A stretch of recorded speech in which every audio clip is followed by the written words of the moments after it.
Oh yeah. We're live. What? Y'all will never get this figured out, but it's all good.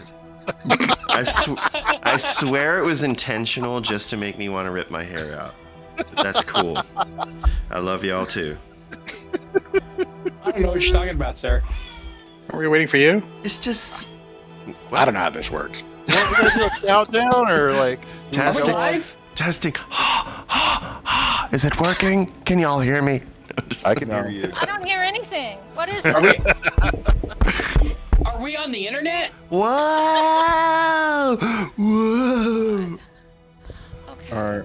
Oh, now that we have that juvenile nonsense out of our systems, No. welcome to another night of Rime of the Frostmaiden. They've been in this nautiloid crashed ship forever, but last time, our friendly remaining gnome Ceramorph, who had a name, but you never talked to him, so fuck, doesn't matter. Wait, you mean the guy that killed himself? Well, yeah, the one who set the self-destruct on the ship. He had a name. Jackal killed him through the door. I'm sorry, is that the what? I'm sorry, what? So right now, Whoopsie daisy. let's go ahead. I've got everybody's here. Everybody's here. Everybody's here. Let's go ahead and just paint a little picture here. So Been little accidents. yeah, just a couple little fun accidents, like some non-consensual teleportation. Very grumpy town captain, Larry. guard. It was alpha testing new equipment, though. You know, Yes. like Yeah, testing that's like what it that. was. That's the ticket. Which she, by the way, she's outside. No one's checked on her, but she really Of didn't want course anyone not. to check on her anyways, because she has very low opinion of adventurers right now. She said she was going to hit anybody who talked to her with a crossbow. Yes, she did, and So nobody checked on her after that. The crossbow is cocked and ready to lock and ready to go. That's not whiskey. Here on the ship, we have a couple centers of action going on.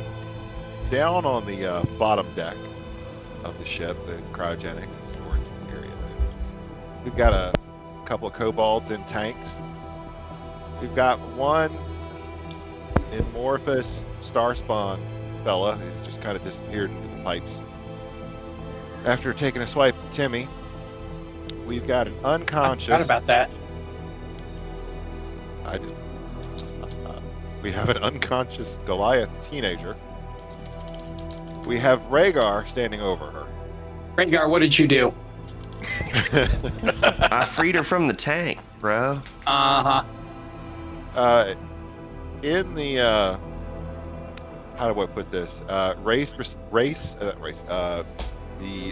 waste recycling vat in the back, we have a deceased mind flayer.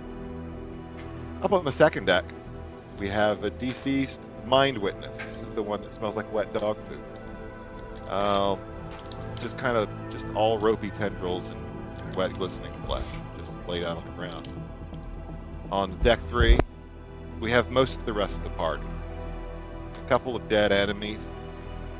We have a very, very important room for this nautiloid. One that the last remaining gnome Ceramorph locked himself inside of and manipulated the controls of the ship, manipulated the systems of the ship to cause the following things to be occurring right now. The lights are strobing, light provided by embedded crystals and tentacle-like protrusions on the walls and ceiling Wow. of the ship.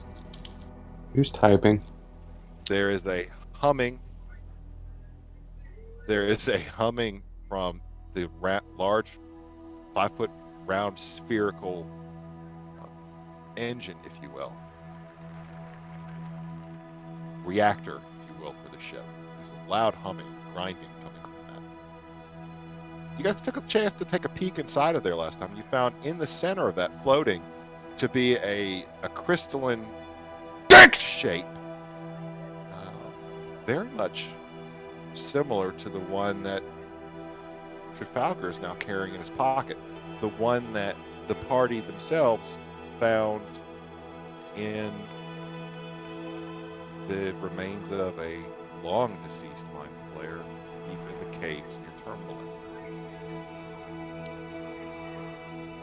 There is a droning, sonorous announcement just kind of piped in through the walls and the ceiling floors of the inside of this thing. It seems to be some sort of automated message as the lights flicker and flash. And deep down in the bowels of the ship, Rhaegar, you stand over top of this young woman that you found, who seems to be strangely familiar, who seems to be wearing clothing and accoutrements that are analogous to the ones of the girl, the child, the blithe child of your dream, the one that was taken with you, the one that was a prisoner with you on this ship before you escaped. There's also 2 tanks with floating unconscious kobolds here, here, and here. But you actually can understand this droning sound, this droning, deep, bubbling, gasping noise. It's an announcement. And Rhaegar, you can hear and understand the announcement, and the announcement is that the ship will self-destruct. And it gives you a countdown. Does Rhaegar understand numbers in deep speech enough to be able to understand the countdown? This is my question to you. Can I roll a history check to see if maybe I recall that from my time aboard this vessel? Or Right, the yeah, brief that would time be- I would have been in stasis along with the other captives that have potentially the parasite? I'm good with you doing that. Yeah. All right. So Because we've already established that you were able to understand deep speech, yeah, but not write it or read it, perhaps. yeah. But let's go ahead and see if you can pick up on their numbering system. So 16 on die, and I think my history is like a +1. I'm just gonna check real quick. +1, yeah. So 17 on die. 17 Okay. total. Rhaegar, Yeah. no one else in the party knows this. The ship will self-destruct in 60 seconds. So, all right. Rhaegar wants to do something crazy. Okay. Remembering that there's a mind flayer corpse in the room above, and you said that there was something in the room that I hadn't interacted with, like I just left the body behind. Well, you didn't. No one. So there are in the room that you are in now. There is the deceased clay golem. And then wasn't there? large There's this guy here too, right? There's the dead mind flayer floating in the tank. Okay. Floating in the pool. It's a pool.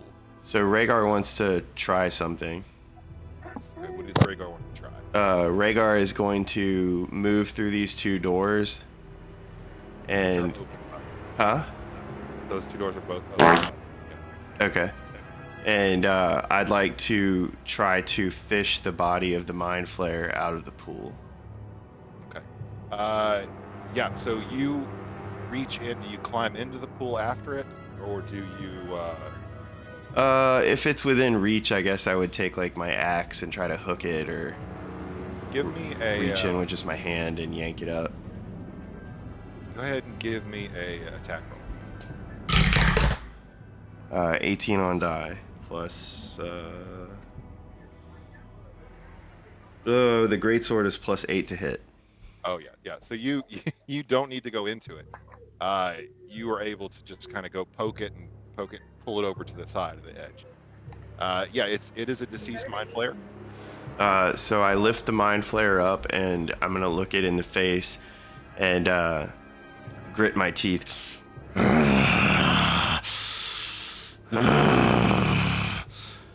Where are you now, purple man? And I bash my head into the mind flare's skull, and I'm trying to like awaken whatever that thing is in my brain by literally like ramming my head into this mind flare's head. Okay. Go ahead and make an unarmed attack roll. That is a 12 on die, and I guess plus 7, 19. Yeah, 19.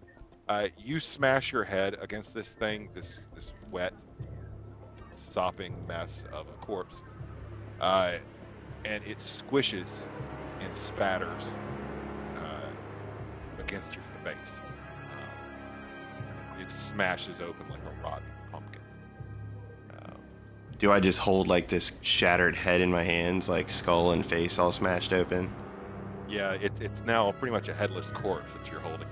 So what's inside of the skull? Is there any, like, is there brain or eyes or bone or anything? Like, is there one of those tadpoles? This creature itself, as you pulled it out, go ahead and make a perception check. Or That is a 7 on die. Perception is a plus 7, so 14. Okay. Yeah. So it's as you smash into it, you don't notice, you don't see anything like what you look for. There's no teeth. There's just wet, soft bone. This thing, that you take a look at it in your arms, it appears to be somewhat decomposed, broken down, eaten away. Oh, so it was already like soggy and waterlogged and gross. Yeah.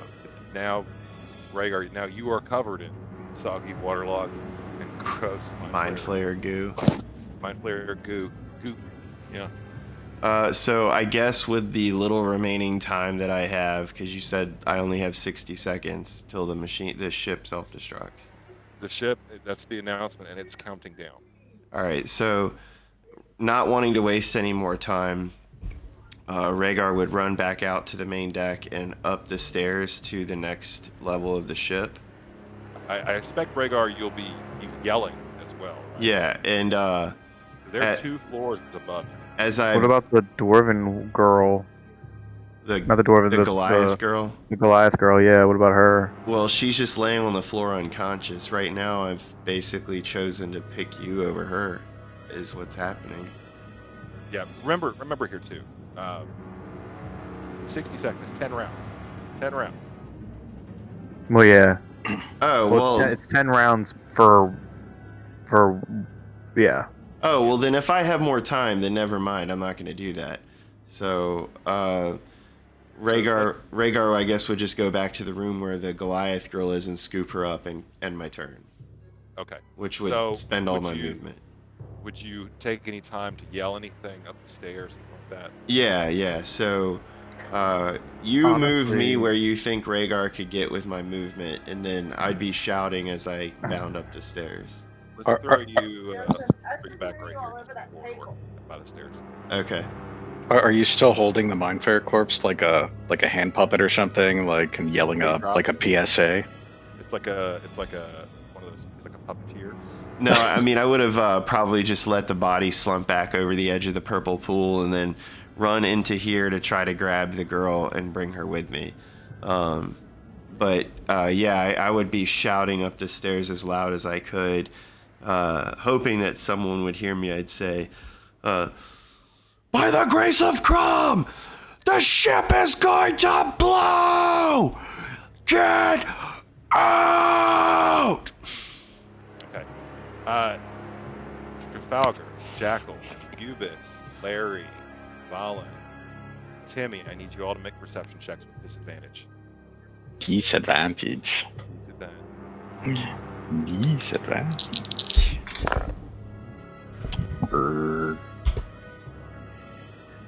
It's a 17. 22. Timmy's a 5. He's like, You're very light over there. You can barely be heard. Timmy. Valen will turn and say, "Did you hear that? It sounded like he said it's snowing outside and he wants us all to go out there and look." Oh yes, the ship is in the snow. I'm pretty sure they said this ship blows, but we already knew that. Yeah. Yes, the ship does kind of suck. Yeah. Rhaegar's down there. Do you want to build a snowman? Valen, what'd you get? I got like a 2. Like a 2. Yeah, it's definitely like Rhaegar wants to build a fucking snowman. What? Larry and Trafalgar, you both hear a faint echo of Rhaegar's voice coming from deep in the bowels of the ship. You hear that Rhaegar is yelling at you. The ship is going to explode. You hear what he said. What do you guys do? Let's see. Where's Ubis? The Right rest of you at the are top all- of the Right there. stairs. Right there. Okay, cool. I didn't hear anything though. All right. So, all right. I mean, Ubis is our resident sort of like mentalist expert and whatnot. I mean, just let me know if you think this is possible. We see one of them like psycho crystals and the thing here that seems to be at the center of the ship. Do you think there's any chance that we could pop the one that we've been carrying around out of Trafalgar's evidence locker, and you could use that to maybe, I don't know, communicate with the ship, maybe talk it down, talk it off the ledge? What do you think? What would I Give mean, me a Arcana check. yeah, okay. I figured something like that. Okay, that's pretty good. That's a 22.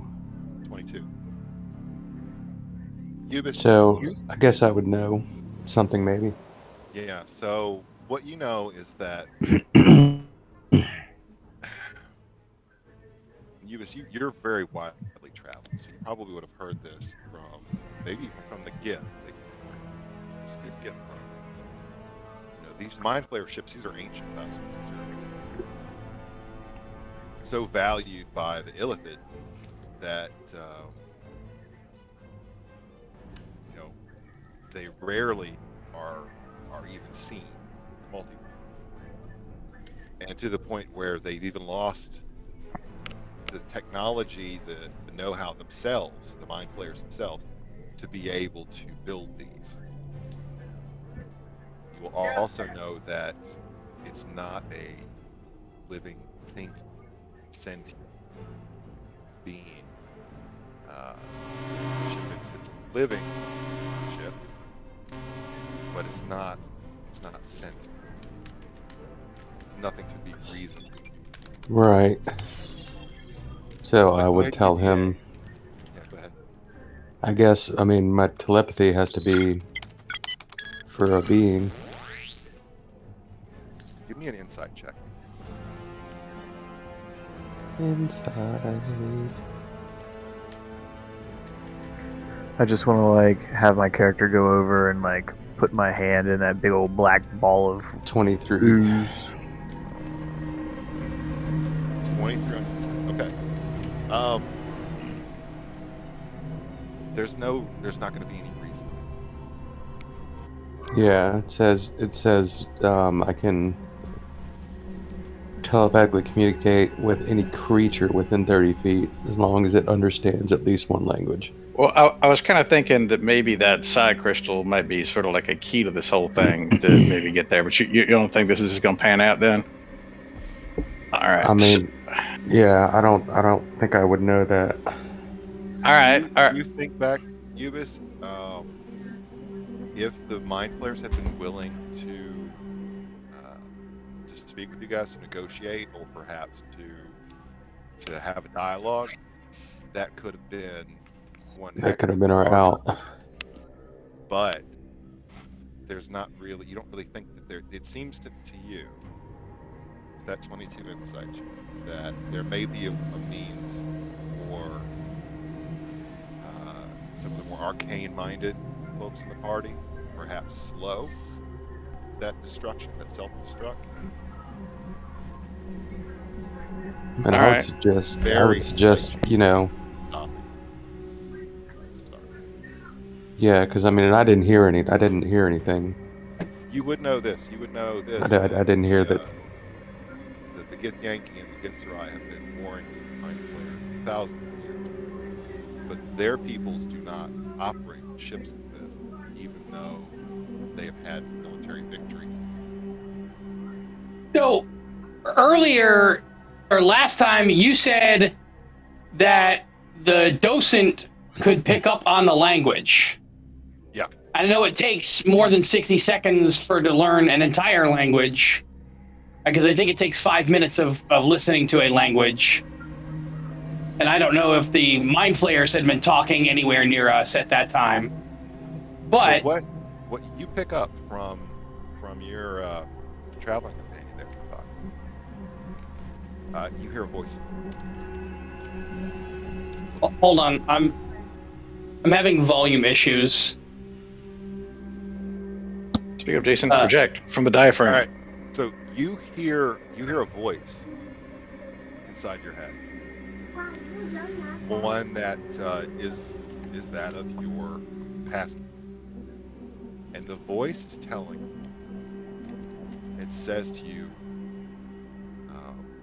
say exactly, strange. It says what? I'm sorry. I'm still having. It says strange. I cannot make out the meaning of this message, but it seems to be some sort of numerical code or numerical significance. Is it ascending or descending in nature? Does it appear? Descending. My projections are only estimate, but it seems that you may have perhaps the next 54 seconds before it reaches 0. Well, that's probably bad. That probably means it's some sort of countdown. And that's probably not good in our current situation. That being said, do you, and I sort of turn towards the console that we're looking at, and I'm like,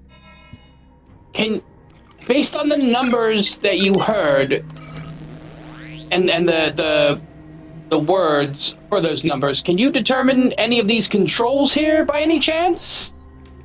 Because I'd like to see if maybe we could shut this off. Because I don't know that we have enough time to get out. I have another plan that will protect us all. However, I do too, I think. I have a question about the ring at some point, but I don't have the time to test the theory right now. Well, we already used the ring, so it hasn't recharged. Well, yeah, yet. but I wanna again sort of test the theory with the ring at some point. See, I'm not the only one who wants to test it. But that being said, I look at Valen and I'm like, do you think if I can figure out some of these words, maybe we could try to interpret these controls and shut this thing off? Valen, give me an Arcana check. Can I also make an Arcana check? Yes. Oh, I like that. That's a good roll. That is going to be a 25 Arcana. That's good that it's a 25. What did you get, Valen?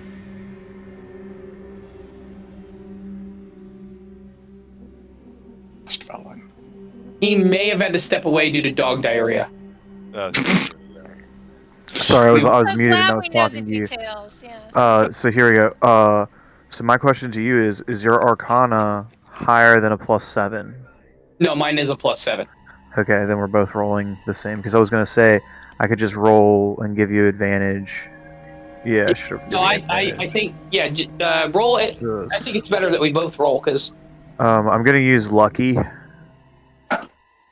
Oh, you took the lucky feat, huh? Yeah. Nice. Yes, I did. So let me mark that off on my character sheet. There it is. Arcana. He's so lucky. He's a star. 18.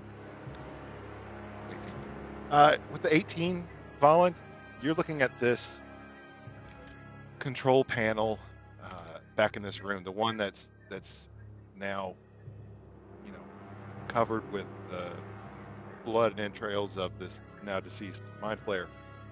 You're having a really hard time making sense of it. It is very, very, very opaque as far as what hell any of it means. Trafalgar, though,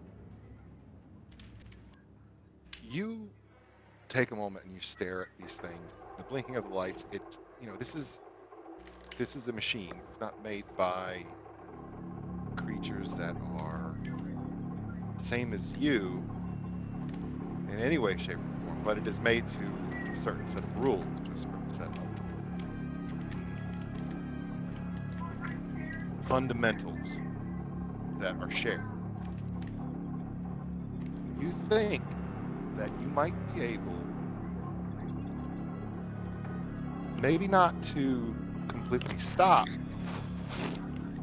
the destruction of this ship, but at least slow it, to give time for the party to obtain any kind of valuables that may be on the ship, rescue any of the other hostages down below, and escape to a safe distance. All right, well, I'll start there. That's a start. I can keep working on it from there. I do have another question, though. Before I delve into that, this is sort of an investigation question. You said that is the console itself covered in blood and gore, or is it just like the wall or whatever?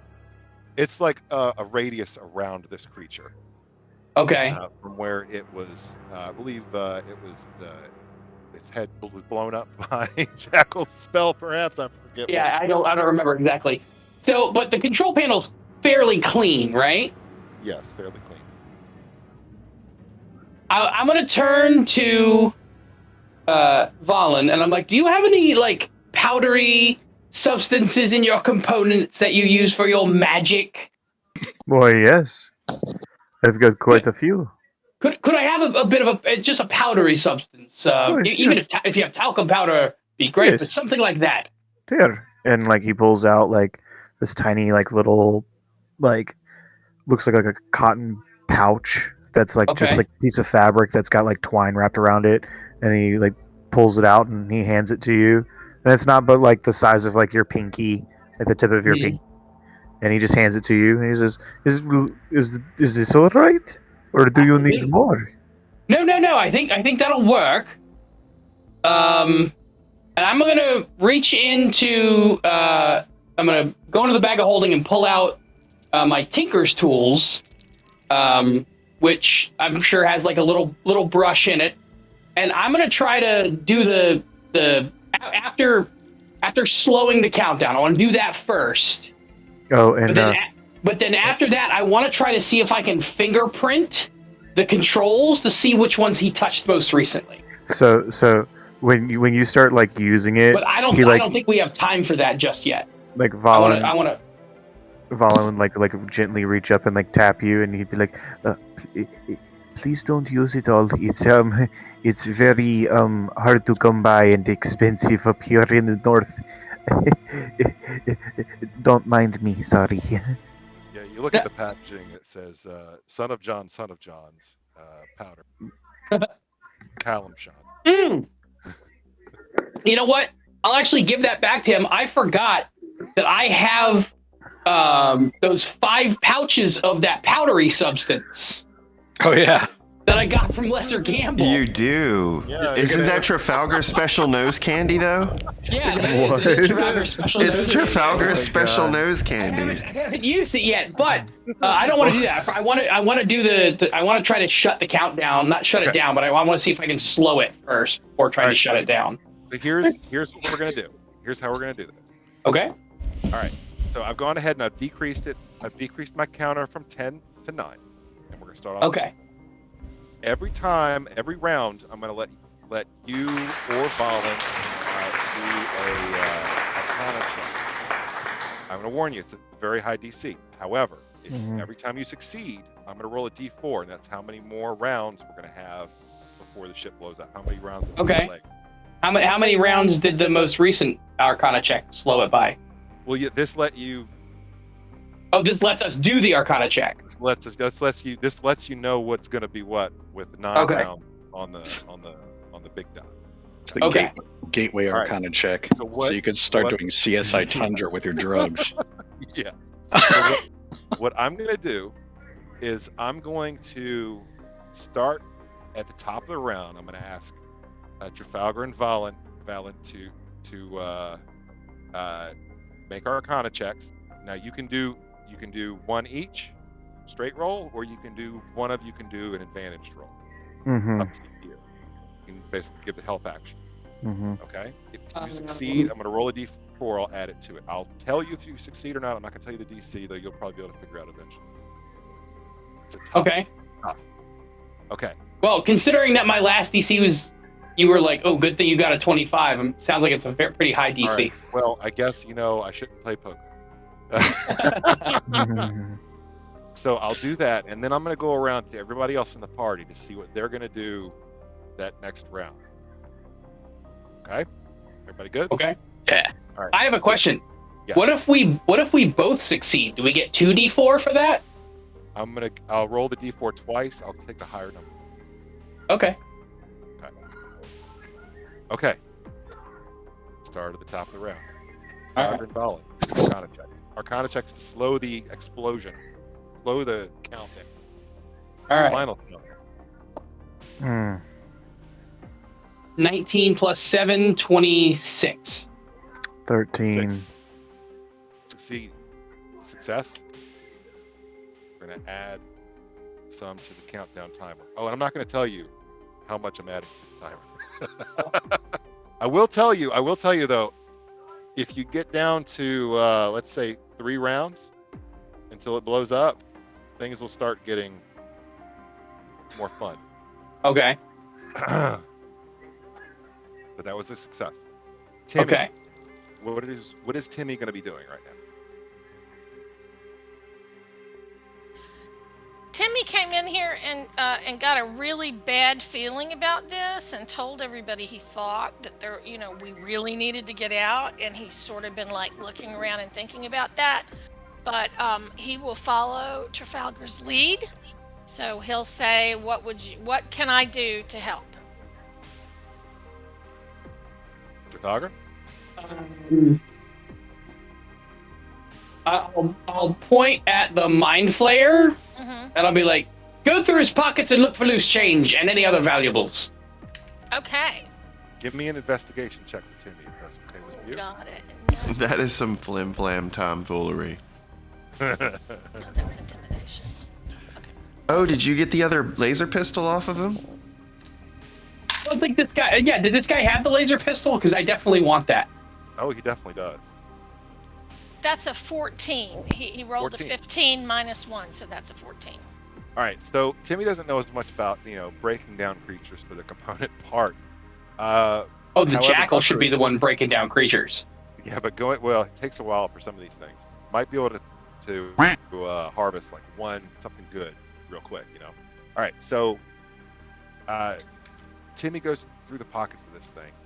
He finds one very futuristic looking handheld device that somewhat resembles Trafalgar's pistol. Okay. It is one laser pistol. Oh. Okay. And my dice.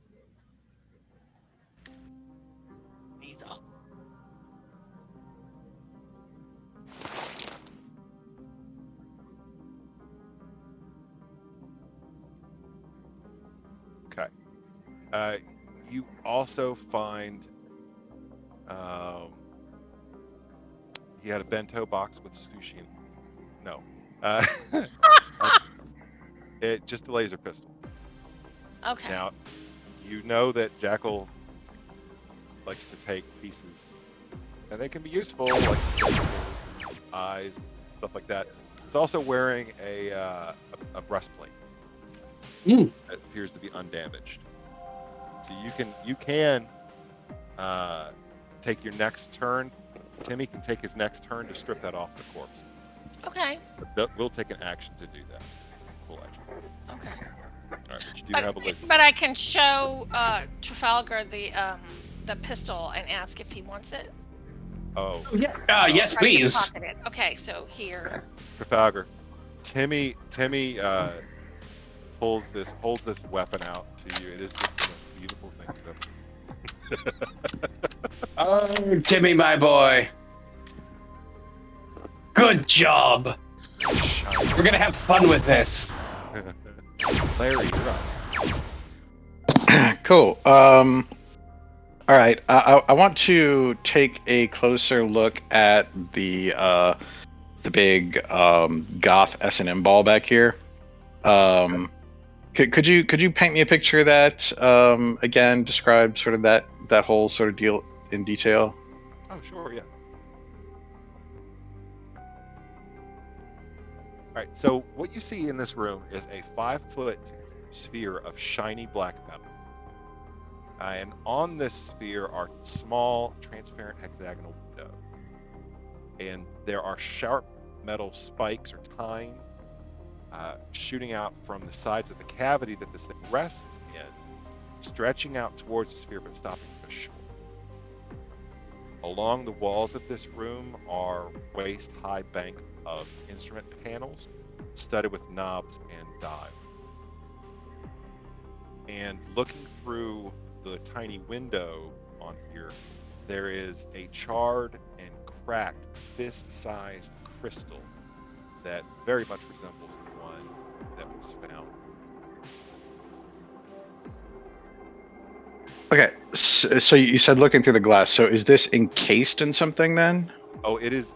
The crystal is encased fully by this black crystalline sphere. What I'm saying is the sphere itself encased in something. Is it reachable? Yeah, you can reach it, but it's not movable. It's floating, free floating. Cool. We have nothing to sphere but sphere itself. Yeah, it's a sphere floating. Y'all in ridiculous. A sea of spikes. Okay, and it is free floating there. Cool. All right. It's like the okay. It's like you go to the museum. They have the giant ball. You can spin it into the water or whatever. It's kind of like that. Gotcha. I'm just gonna I don't know, take out an arrow and just like poke it a little bit. Does it move or anything? A shock of electricity seems to leap out of the sphere when you touch it with the arrow, charring the shaft of the arrow slightly. It doesn't seem to move with that slight. Okay, got it. We've got a little bit of time left here, so I don't have to do anything drastic right now. That's cool. And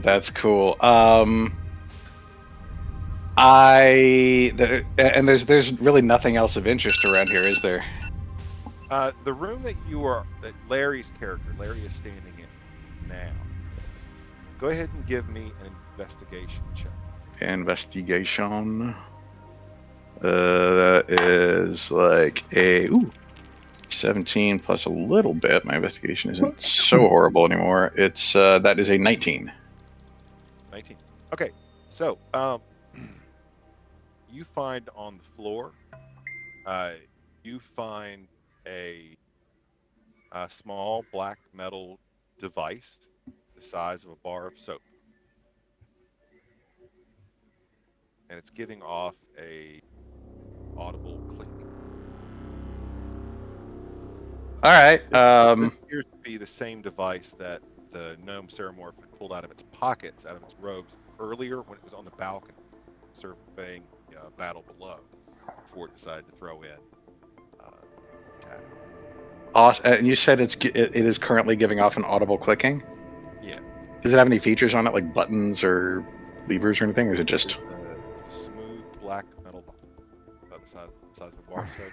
It doesn't have any discerning features whatsoever. It's sort of alien. cool? All right, I'll pick it up and kind of like wave it in the air so Trafalgar can see it. It's like, I think I found the garage door opener. Give me a. What was your? Did I have you roll investigation? Roll me perception. All right.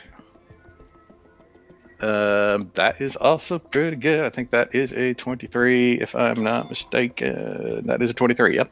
23. Yeah. When you wave it closer to Trafalgar, it seems to blip a little bit faster. Specifically, I'm sure that's fine. it beeps just a little bit faster when it's next to him. When it's closer to him. But other than that, you don't know. Cool. All right. I have a crazy idea to do something, but I'm not going to do it yet until people have had some opportunities to do stuff. Okay. So I'll just sort of stop there. I'm going to basically I'm going to go back to that the black sphere that's floating there and look at it contemplatively while I tap my chin with the clicky box. Okay. Ubis, you're up.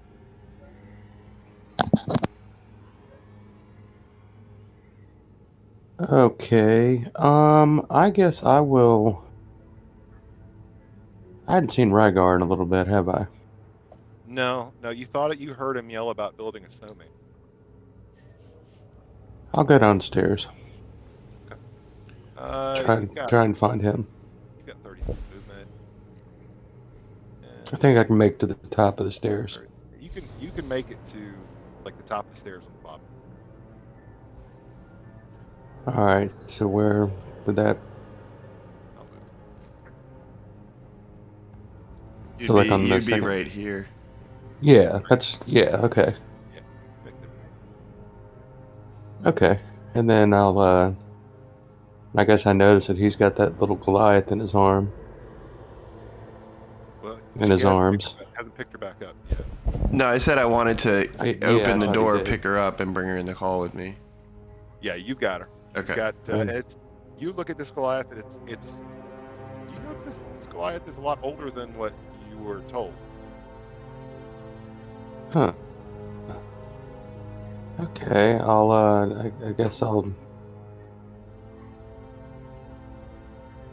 Is she? You said she's unconscious. Unconscious, yes. I guess. Can I? You want to give me a medicine? Yeah. Well, I was gonna do my closed wound. Go ahead and give Spell. me a. You can do that. If you like. If you'd like, though, I could. It might be worth your while if you did it. I'm not going to tell you. Yeah. I mean, my medicine's garbage, so. Yeah. Go ahead. Close wounds a cantrip. How is it? One action to cast.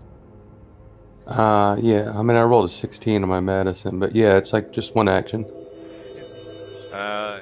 She would roll But, a hit but I have die. to. I have to touch her though. Oh, okay. Not quite. You can ready an action to do that with Rhaegar close. Yeah, I'll ready that action, and then yeah, it's a hit die, All right, sweet. and that'll be it.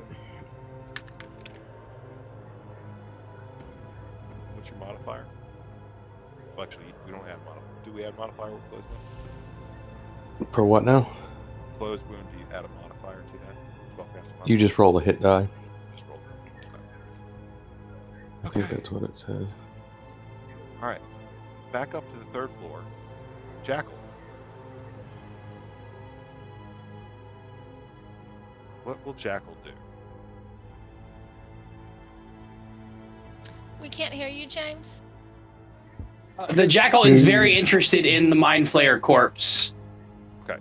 So there's a couple things going on. So the Jackal may be very interested in Mind Flayer corpse, but there's a very large, very strange corpse that Jackal would have to walk right by. Oh, well then the jackal's going to stop and really get a good look at that thing. All right. Go ahead and roll me a.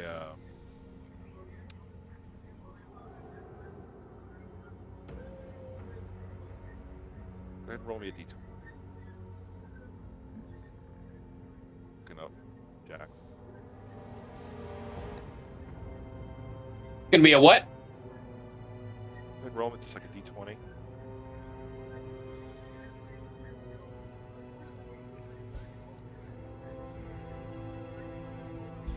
I'm having trouble hearing you again, Jason. Go ahead and roll a d20. There we go. A D20. 7. 7. Yeah, big fat 7.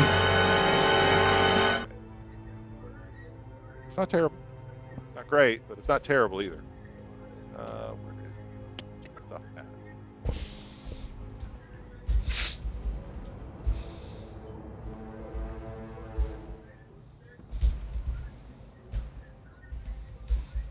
Hang on. Got billows open. I got more.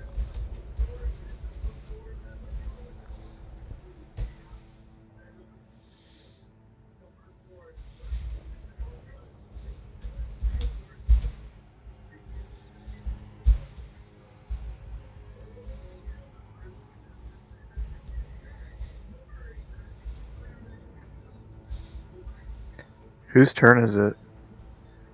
Going with Jackal. Yeah, that's enough. So Jackal's going to look down. So, time seems to be of an essence right now. So a lot of the stuff that Jackal likes to collect, not really things that can be done. I will let, with one action, Jack will be able to harness or harvest some of the eye tentacles off of this thing that were used to perform spell-like effect version of ray, psychic, stunning ray, and telekinetic ray. I'll just ask for 1d8. Roll a d8. Tell you which one it is. What it'll do. A D8. 5. 5. Okay. So what this thing will do, so she's going to harvest, Jackal's harvesting one of the eye stalks that would be used to stun. Okay. Ooh. And, basically, that's going to be able to be used one time to force a creature within 30 feet to make a Constitution saving throw or be stunned. DC 13. Does get saving throws at the start. Are you getting that down? What's that? I didn't know if Tree was taking notes on that. I am muted and taking notes. Yes, sir. Thank you. Woohoo!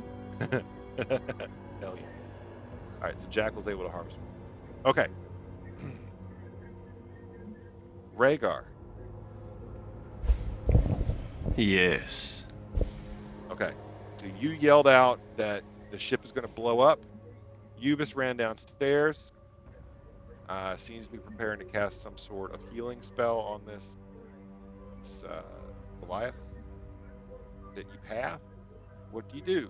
So, Rhaegar, seeing Ubis there, would say in Goliath at her, with a look of desperation on his face, and he would look up the stairs and say, "Gemma, get out!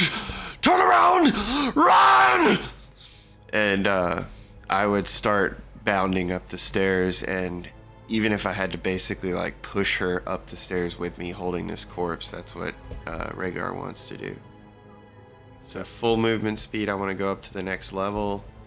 And then when I get to the next level, I want to go out to the exit. Unless I can exit through this level. I can't remember. You can head straight directly south past the remains of the clay golem exit. But nobody else is out yet. Nobody else is out yet. Well, you don't know. Well, I don't, but let's see. So if I go upstairs, then there's the sphincter door out to the main deck.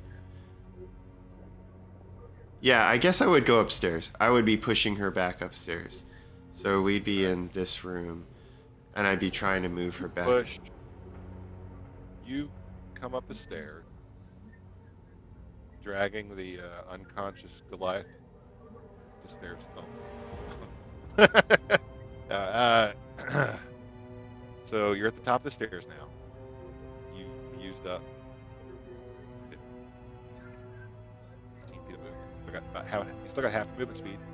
You can move towards the door. The door is wide open, looking out over the dale.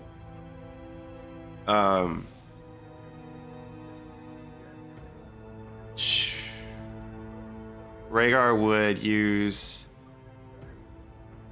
the rest of his movement speed to get to the top of the stairs for this path. Okay.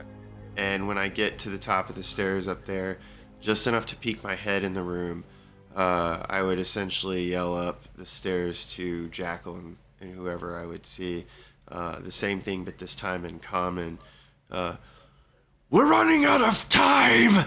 And I don't know what the current countdown is in this initiative order, DM. If I would understand the speech and be able to pick up on the numbers now based on my history roll earlier, I would say what it is and start counting it backwards. All right. So what you hear is the countdown deep speed pick up, and then start over from a slightly higher number than it was. Okay. Okay. So where it was down to 48 seconds, it popped back up to 60 seconds. And now, at the end of your turn, it's back down to 4 seconds. Back down to how many seconds? 54. 54 seconds. So let's just say it's 9 rounds. Okay. Okay. Let me go ahead and do a little something right here.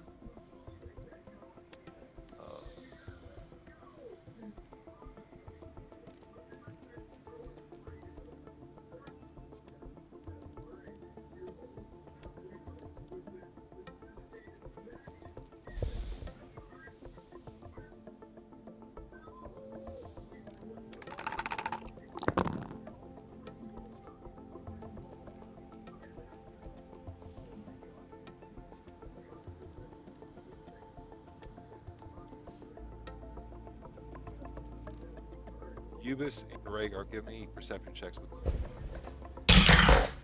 Perception checks? Yep. Just regular? Yeah, with this. You said with disadvantage? Yes. Okay. Oh, okay. Getting all quiet again. He's not a big fan of being on mic. That's a 12. Yeah.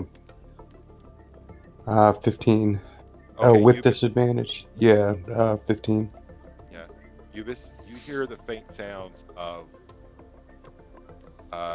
coming from the open door Uh-huh. south of you, and also echoing slightly up and down below. You hear sounds like a ah, fuck. Oh, Lord. It's our what you hear. favorite NPC.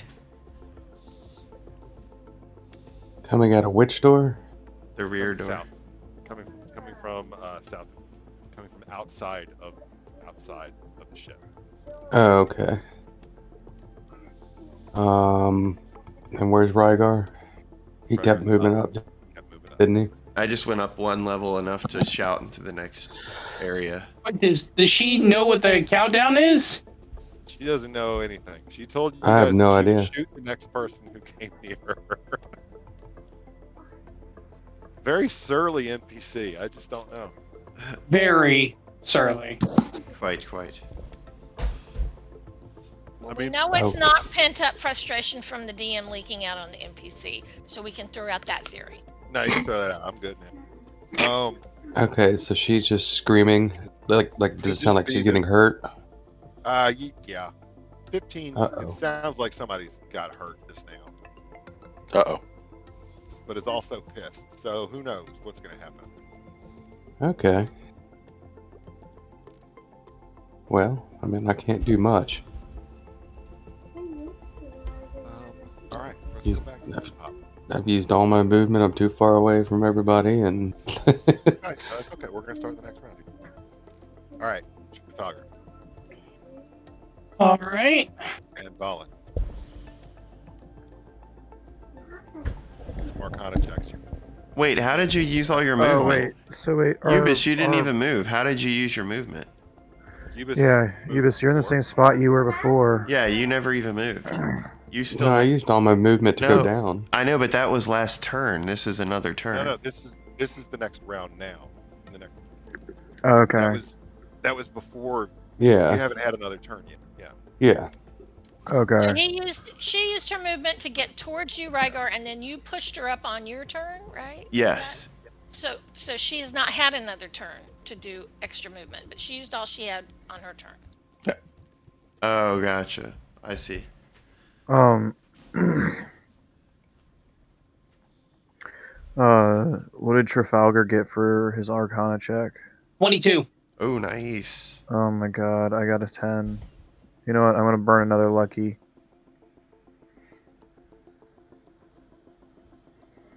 Oh my goodness, a 17. I'm just rolling all under 10s. Why There was a did you take the 22. unlucky feat? I don't know. There was Wait, a- why did you? Why did you take the Larry feat? and a 17.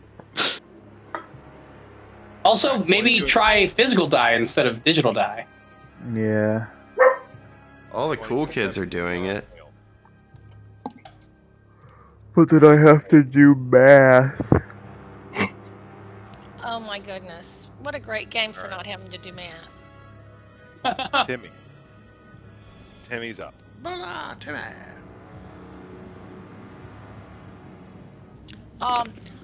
So Timmy has searched the body and given the pistol and Trafalgar.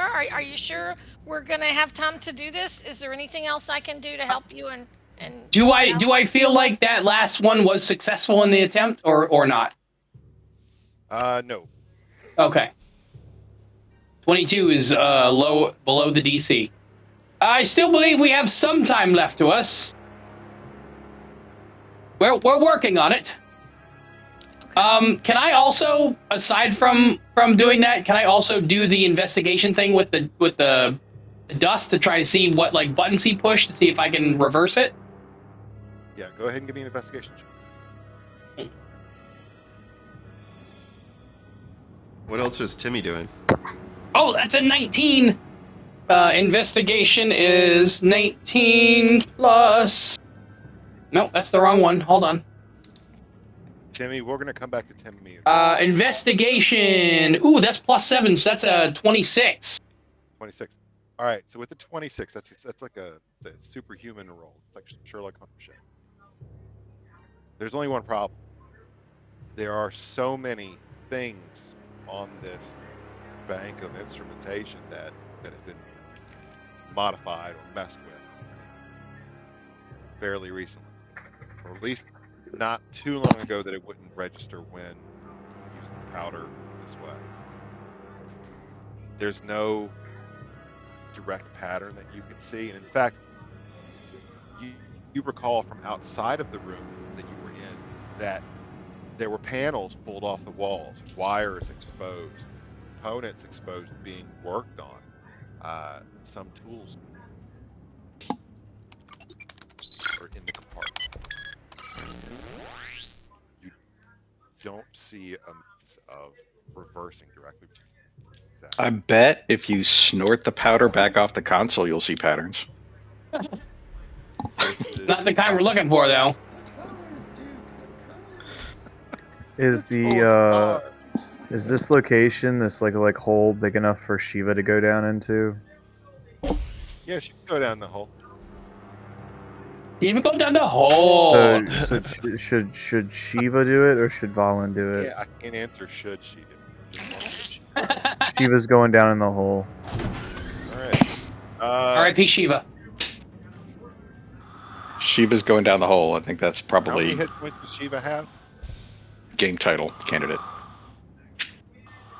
3. I'm sorry. I'm an ass. Shiva goes down into this panel and finds himself in a very cramped, very small duct. I mean, Shiva can't even fly in there. She just has to die hard her way through on her little chicken feet. It's full of like panels. It's wet. It smells horrible to her bird nose, and doesn't really appear to be much. She's able to go all the way across and it splits off, and it seems to be there's another passage in this little piece of duct or what do you call it? This maintenance crawl space Mhm. that leads directly to Jeffrey's tubes. space. Yeah, the Jeffrey's tubes, if you will. Yes, leads directly underneath this sphere bullshit. Who is this Jeffrey, and why does he have tubes? So, All so she right. So Well, she was in like the ducts and everything now. Shiva's down in the ducts. You hear like Hilarious. a woo, Oh, owls and ducks, right? woo. Just so when she Come was to- over here, right? Come- Like she was like in the ductwork over here. Uh, like when she's kind of like like seen everything that she can, I'll snap my fingers and she'll just come back to me.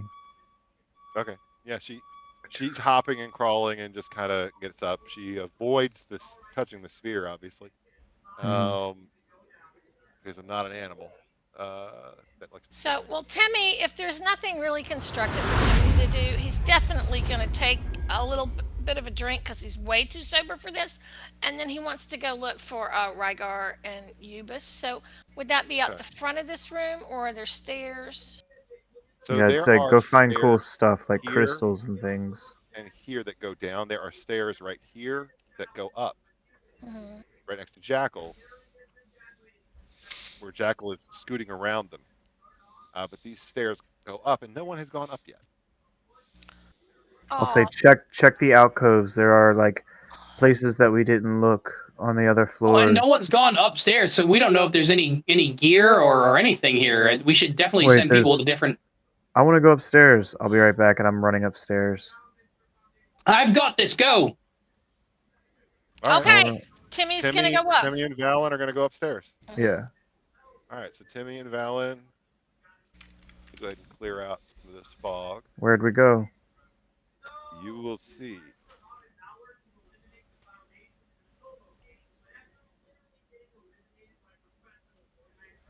I really want to like see this area over here that's on like the purple floor or whatever it is. All right, you see that now? I Oh, see yeah. it, but I do not understand it. So That's a cockpit. come up the top of those stairs,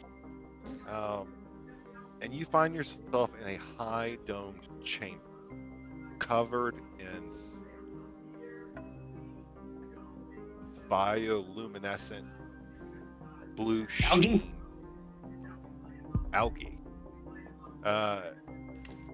Again, this room also lit by crystals embedded in the ceiling and walls. But suspended at the center of this room, directly ahead of you, appears it's almost like some sort of lattice work amalgamation of what looks almost like some kind of bioluminescent jellyfish, using their glowing tentacles and tendrils that form a constellation of arc symbols. There is also a very high-backed chair with short armrests sitting directly in front of you, facing away, facing up towards the ceiling of this room at an angle where you have this array of bioluminescent jelly. On the short arms of this high-backed chair are sparkly blue orbs, and I'm sorry, I couldn't quite understand what you said was on the short arms. sparkling blue crystal There we orbs. go. And again, this room has had some damage. There are panels taken off from the walls, lying exposed, showing pulsing tendrils of nautiloid flesh. I want to Things are on get in the bridge of- chair. Or at least mess with the two blue orbs. Okay, so Valen, are you gonna go sit in the chair? Oh, I'm afraid to sit in it directly, so I'll go up to it and examine it, so that way I can check to see if it might try and like reach out and grab me or something. Hey man, if sitting in a captain chair is on your bucket list, now's the time. I'm gonna have to. I sit in it. You're gonna have to. You know what? I just sit in it. Okay, give me a Constitution saving throw. Oh shit! I'm just happy you didn't push Timmy in it. Surprise, motherfucker. 18. Woo-hoo-hoo. You feel an electric shock Bazinga. pull through your entire body as you sit in the chair and lay your hands down on these blue orbs. You feel all the muscles in your body begin to seize up at once before the electric shock cuts out the pulsating of alarm.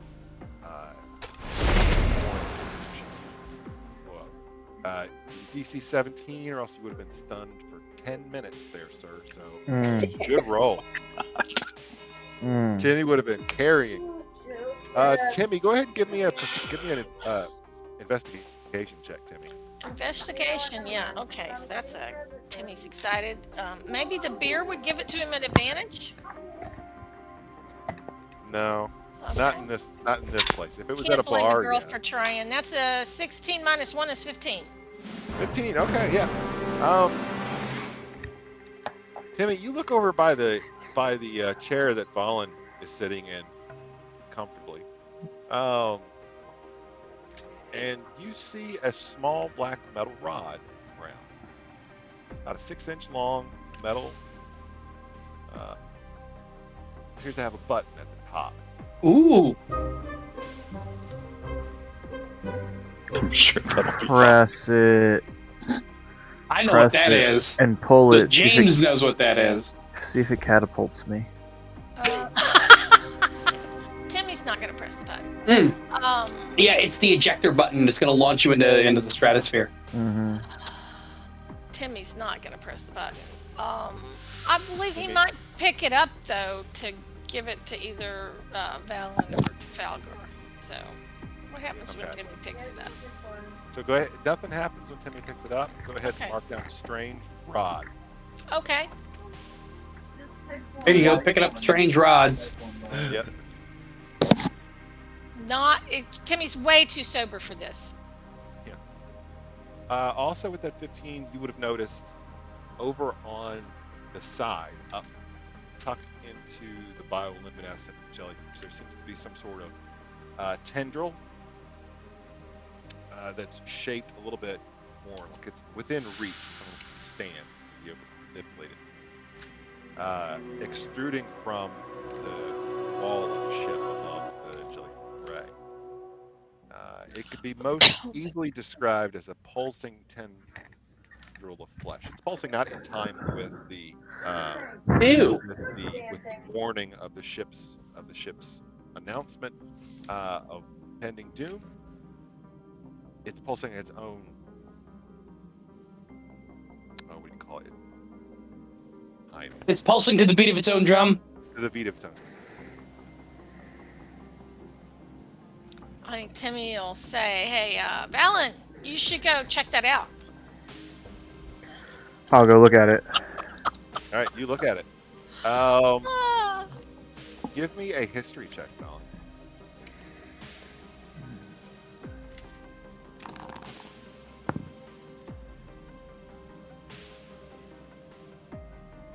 $12. Well, it seems to be something separate. Like it seems to be putting out some kind of magical energy, projecting it like a shortwave radio or something like that. You don't know what the hell. It's not doesn't appear to be connected to the rest of what's going on. I'll say, Timmy, hold on to that. It seems to be some kind of magical projector of some type. It could That's be what fun. the tendril is? The tendril doing it. Yeah, yes. Can we pull it off? Putting out some kind of stuff. Yeah, give me a strength check. Okay. Alright. That might go a little better. Yeah. Let's just leave it there, and when I have time, I can investigate it further. No, Yeah, Timmy Timmy's got already. Yeah. What did Timmy get? Timmy got an 8 plus 3. Timmy got an 11 on his strength check. 11. Timmy's doing pull-ups on it. It's not peeling off. It's not peeling off. All right, cool. So that's what you guys are doing. Larry, what are you doing? Cool. All right. So Valen has abandoned his efforts to slow down the countdown. I noticed, and has left the room.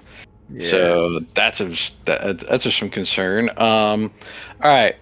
What I'd like to do, a couple things. First of all, I am going to turn over to look at the jackal and say, "Excuse me, the it's always awkward to say, but the jackal. Would you mind topping me up? I think I might need a little extra vitality. And gonna I'm good this time. Instead of investigating the orb directly, I would like to see if I can see any sort of relationship to the orb and the console that Trafalgar is working on. Anything that like connects them in any way that I can discern. So looking at this object, the sphere itself is floating in a nest of vicious spikes. The spikes themselves are embedded in the walls. The fleshy walls, half sunk into the floor.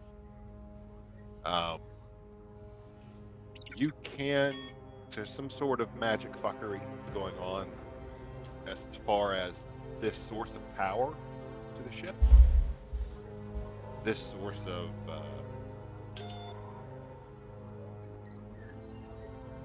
magical energy. Wow.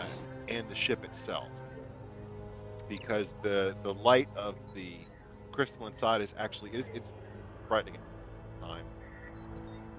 Morning around the rest. I'm sorry. Good. You faded out there. Could you say that again? The crystal inside of the sphere is fading in and out. A brightness just the same as the lights all around you. It all appears to be connected, at least on some level, everything here. Okay. I am putting in case you didn't catch that, I'm putting a specific request asking Jackal to do some healing on me. I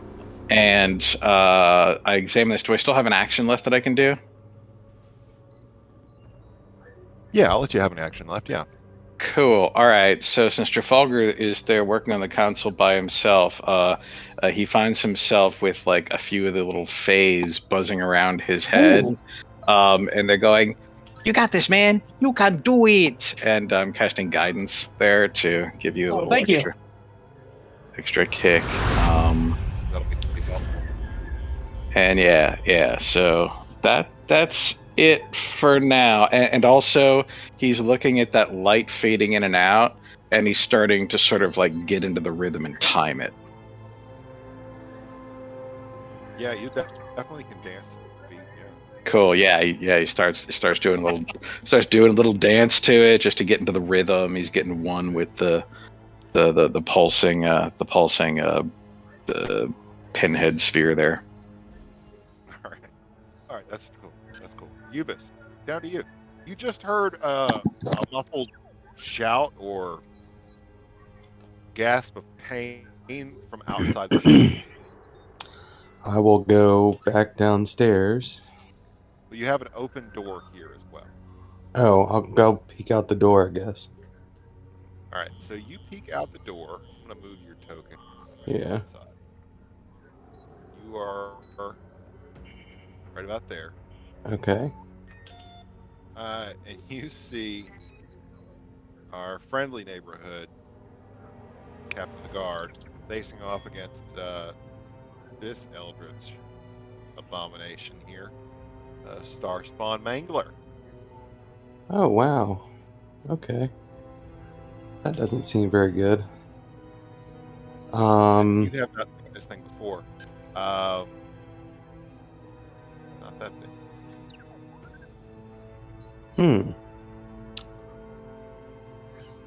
I will.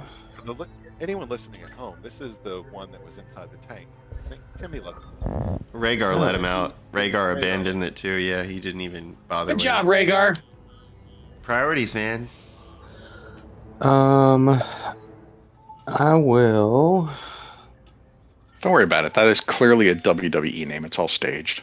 Rhaegar didn't actually let it out. It kind of it broke out on its own. Rhaegar upset it, and it broke out. Rhaegar did not free a monster and leave the kobolds in the cages. That would be problematic for Rhaegar. I will. I'll go ahead and I can see it, right, and everything. Yes, you can. Okay, I will go ahead and cast Hex on it. And that is a bonus action. Okay. So I'll cast Hex. And then, since it's a cantrip, I can Eldritch Blast it, right? Hex is a first level spell. Yeah. So Eldritch Blast is a cantrip. Yep. So I can do it? Yes, you can. Okay, so I have 2 of these. I'll roll for 1. And that is going to be a 14 to hit for the first one. Hit. Alright. And then, jerk. Okay, and then the second one to hit is going to be, that is a 16 to hit. Okay. Roll your damage. So that hit. Alrighty.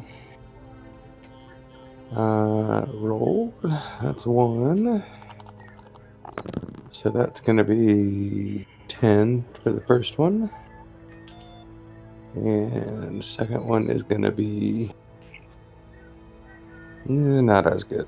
8. So 18 damage. And do you have the extra damage from Hex on there too? Oh yeah, I do.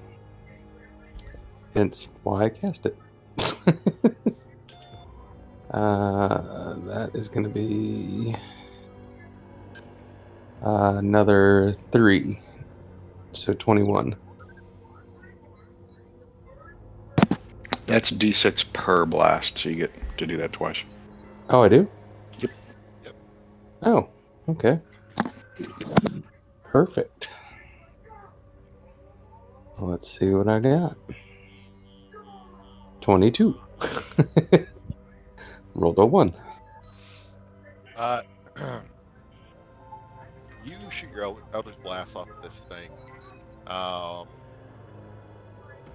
you seem to injure it quite a bit, more so than what the yellowish ring around it would seem to suggest.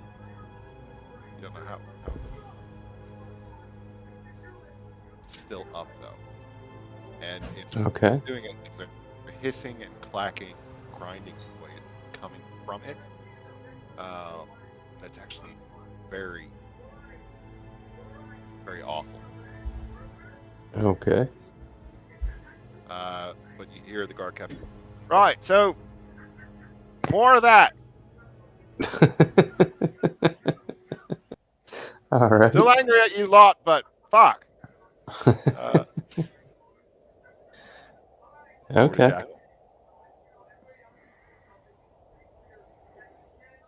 Jackal, you and Rhaegar are closest to this open door down here at the bottom. Go ahead and give me perception checks with disadvantage.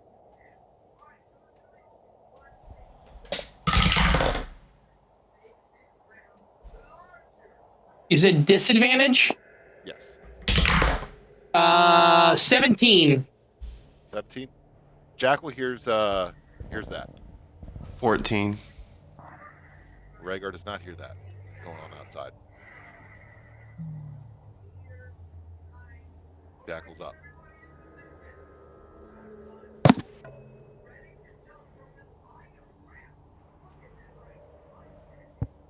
Jackal. James, I can't hear you. I said 17. 17? Yeah, you hear. Oh. What is your the turn. Jackal here? Yeah, Jackal hears the Eldritch Blast going off Oh, outside. gotcha. Okay. Jackal will alert everyone to the sounds of combat. Okay. Everyone in the room right here knows there's combat going on outside. Valen and Timmy, give me perception checks with disadvantage. Timmy, you can give me a flat roll. You're just at the top of the stairs. Actually, no, because you would have moved in. Yeah, disadvantage. Timmy and Valen. Perception.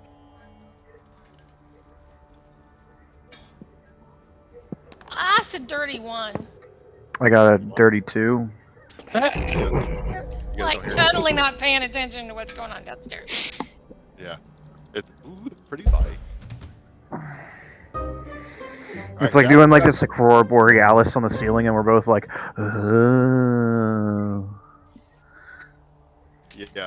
Yeah. Jackal, you've got the movement to get out that door to see what the heck's going on and maybe contribute about it. You exit the door here, you will end up right here with the movement.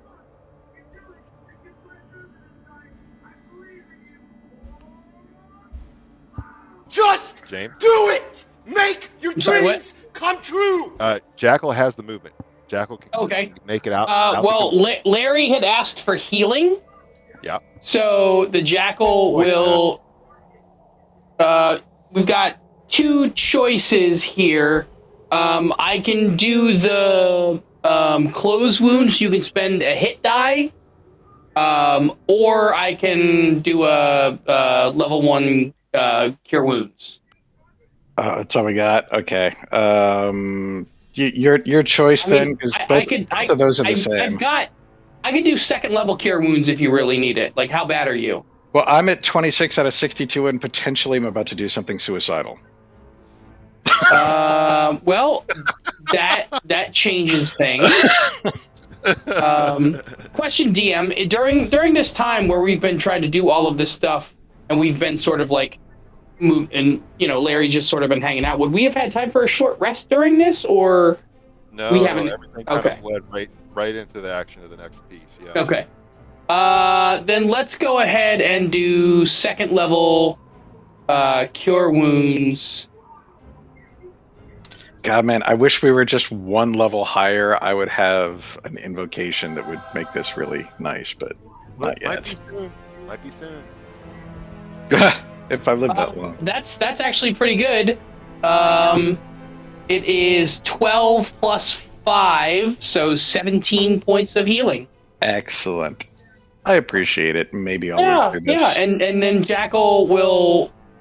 Can Jackal get out to see what's going on? Jackal can get about to right there. Because the cure wounds is touch. Yeah. So Jackal would have had to move up to Larry. To lay hands on her, yeah. Appreciate it. Yeah, so then Jack will just move back here. Okay, cool. And that's a good question. Where is the spiritual weapon? Oh, it's been more than a minute, so Spirit Guardian and spiritual weapon are gone. Has it been more than a minute? Because it was a minute. It hasn't been more than a minute. Yeah. Spiritual weapon is right here. Where is right here? Actually, spiritual weapon is... Like there's not 5 areas. Okay, I see it. All right. And where was Spirit Guardian set up? Does Spirit Guardians follow the caster around, or does it stay in one spot? It follows the caster, so anything within 15 minutes. 15 feet of Jackal. Space time. Would have to roll at the top when they come into it, or at the top of their turn. Okay. So if she's like, actually, that thing that's in the ceiling and the lower. Spirit Guardians last for 10 minutes. And spiritual weapons is only 1 minute. Yeah. So that's actually pretty nice. Spiritual weapon is still up. Spiritual weapon is still up. Yeah. Yeah. For at least for I think 2 more rounds. Okay. Could you deploy the spiritual weapon against the star Scarf, whatever the heck it is. If Jackal can get out there to see it, because Jackal can't see it and doesn't know where it is, can't move the spiritual weapon to hit something you can't see. Gotcha, makes sense. And if she gets within 15 feet of it, then spirit guardians come into effect, but she's not too far away. Right. Gotcha. That checks out. All right, so Rhaegar, you're up next. So now that Rhaegar has sufficiently warned everyone, Rhaegar would wrap around the stairwell with the Goliath girl and begin running. I have a unique feature, DM, as a Goliath that allows me to count as one size larger for carrying capacity for my build. That's why I haven't reduced your movement speed from carrying. So could I try something a little crazy here?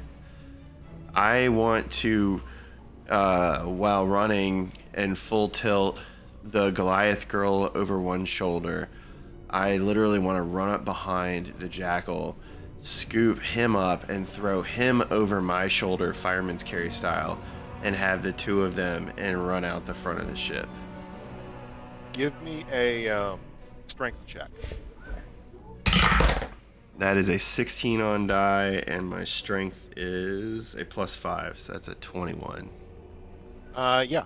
Rhaegar, you are standing in the open air. You've got Jackal on one shoulder. Very confused about what you're doing right now.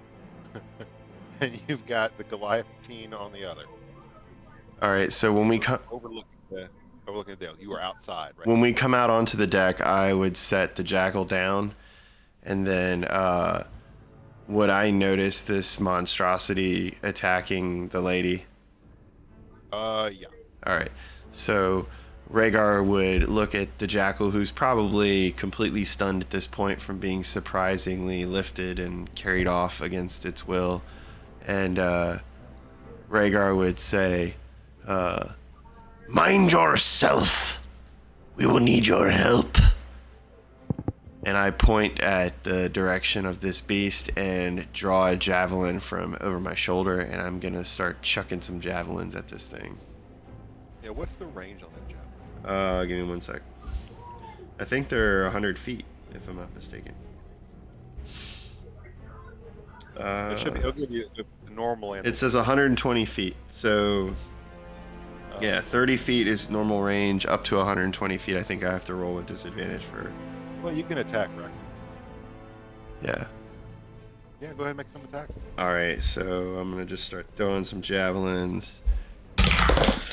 Yeah. So first one misses at a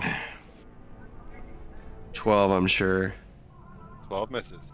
Dunks into the frozen meaty flesh of the Second one is a 14. 14 hits. Roll your damage. All right, and let me do my bonus action. The last one is a critical.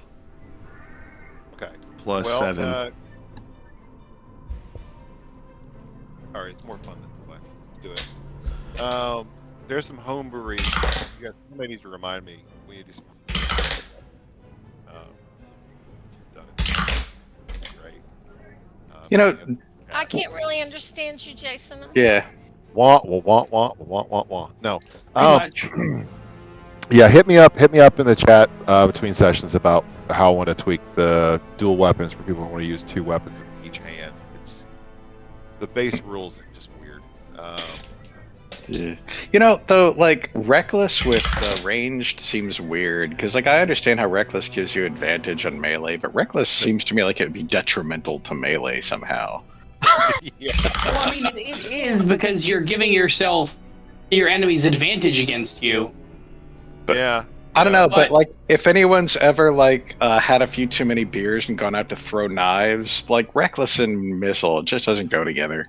I think throwing it has axes. to do with the running and the screaming before you start. So between the Yeah. Plus, if you're a raging barbarian and you're only taking half damage for most attacks, when you've got reckless, it's not that bad. Yeah. It would be worse for other people. Oh yeah, mathematically, it all works out. I'm just saying So practically speaking. I did 35 points of damage between the two javelins. Shit. Holy shit. Rhaegar, Yeah. how do you want to do this? So I'm just in full tilt, like, save everyone's lives and get the hell out of this exploding spaceship. And after barking orders at the jackal, I'm just like carelessly lob 3 javelins as quick as I can, one after the other in full succession. Missing the first, like you said, landing the other 2, and the last javelin pins this alien creature down through whatever its head it's got into the floor, right at the feet of the guard captain. You hear her go, right. Fuck me. Not, shit. Still angry at you. And I reply back, "Get the hell out of here!" Why? The ship's gonna blow! Oh, fuck.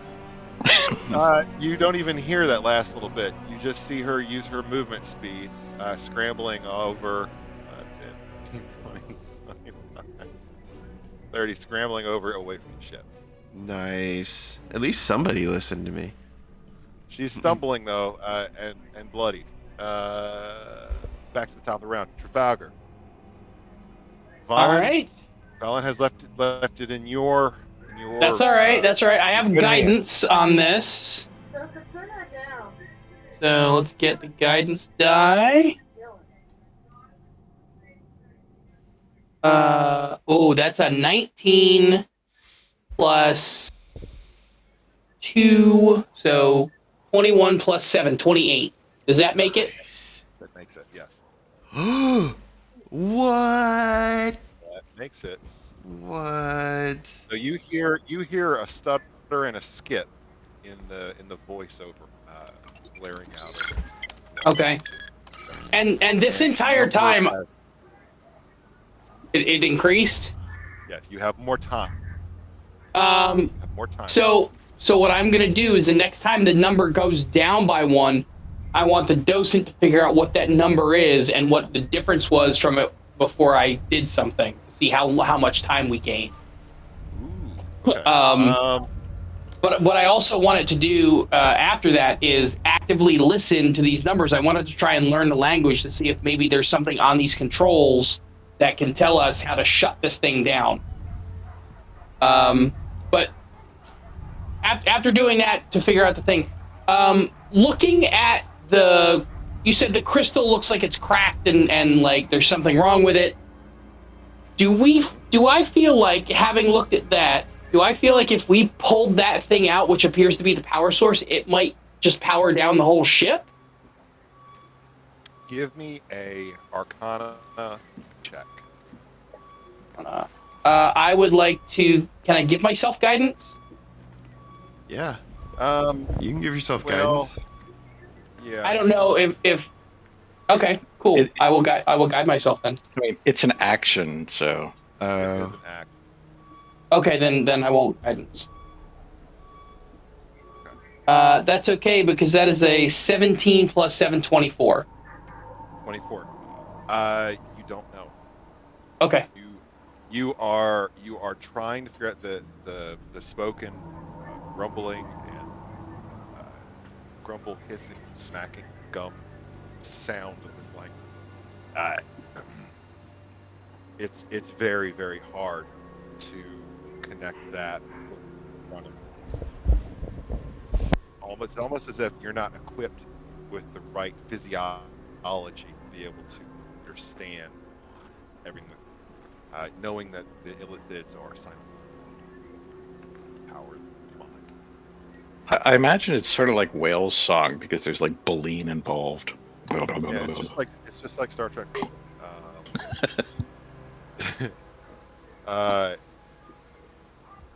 You don't know that cracking this sphere open, you don't know whether that would be a good idea or not.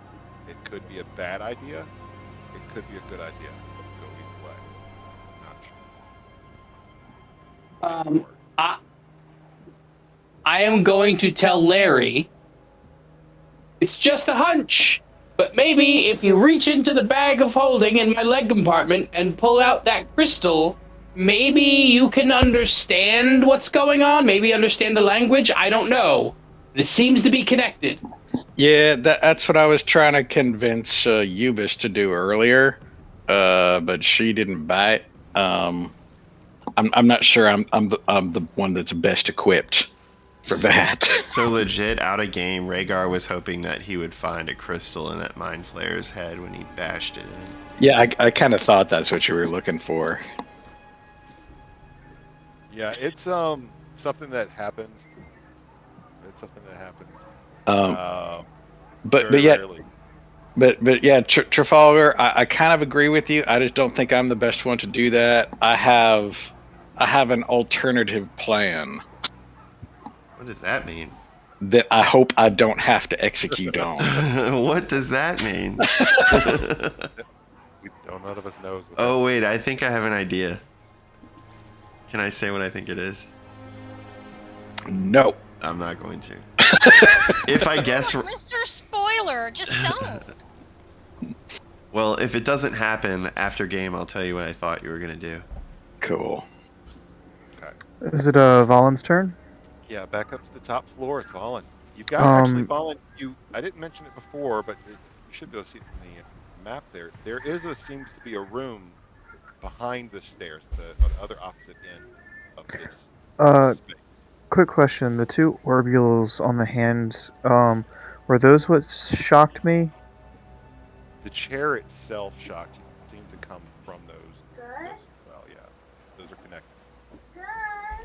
Okay, so are those orbs able to detach? Give me an investigation. Okay.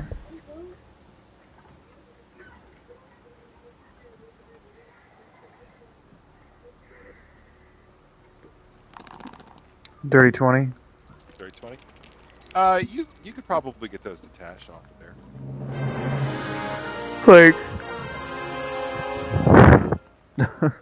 Like, do they just because I figure since I'm sitting in the chair, I'd be able to just pull them up and pull them out if they are detached. You notice that you would have to get in there with some kind of force to kind of wedge them loose. Are there any crystals or anything like that you were saying? I wanted to take some crystals that might be suspended or sitting in some jelly or something like that, if they've got any. Yeah, you can pick up some crystals. I'll take some and then there are crystals suspended from the ceiling, embedded in the walls, embedded in the ceiling. There is this jellyfish-like ray spread out above you in a constellation type deal. You don't think with that 20, you don't think that would be something you could carve a piece off to be able to have one. Actually, you know what I'll do? I will cast Detect Magic, and I will try and find crystals that have magical resonance or whatever in them. Things that have magic, like the rod in Timmy's hand. Is that radiating magic? It is radiating magic, yes. Is there anything else in the room? You cast Detect Magic. The rod in Timmy's hand is radiating magic. The chair itself is radiating on arcane nature as well. The jellyfish display mounted on the ceiling above. The crystals in the walls. Those are different. They are glowing with an arcane force, but it seems to be drawn from within in the mountain. Those crystals. Yeah. Okay, give me 1 second. My son's asking me a question. Yeah, sure.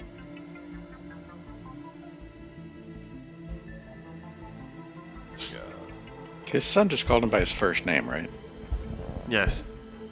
Cool. I feel better about things then. So literally my dog just farted in my wife's face. Yeah, so my son's he's like Dad. Timestamp that, y'all. Yeah. She's gonna be so happy with you for announcing that to everyone. On the internet.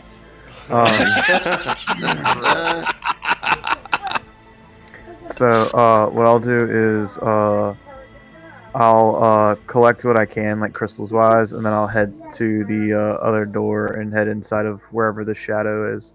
All right. So I you just walk up to disappeared. the door. You walk up to the door. It does not open. Yes. Now, you've already used your action and stuff like that. Yes. So I'm done. All right. I don't know. Timmy. As far as right now, yes, because I haven't gotten any. Okay, does Timmy see the door behind the chair? Timmy does see the door behind the chair. Valen has walked up to it, intending to go through. It is not open. Timmy has a lot of experience with these doors. Yeah, so it's like got the it's Doesn't have the garage door opener that Sphincter, Larry it's has. sphincter door thing going on. Mm-hmm.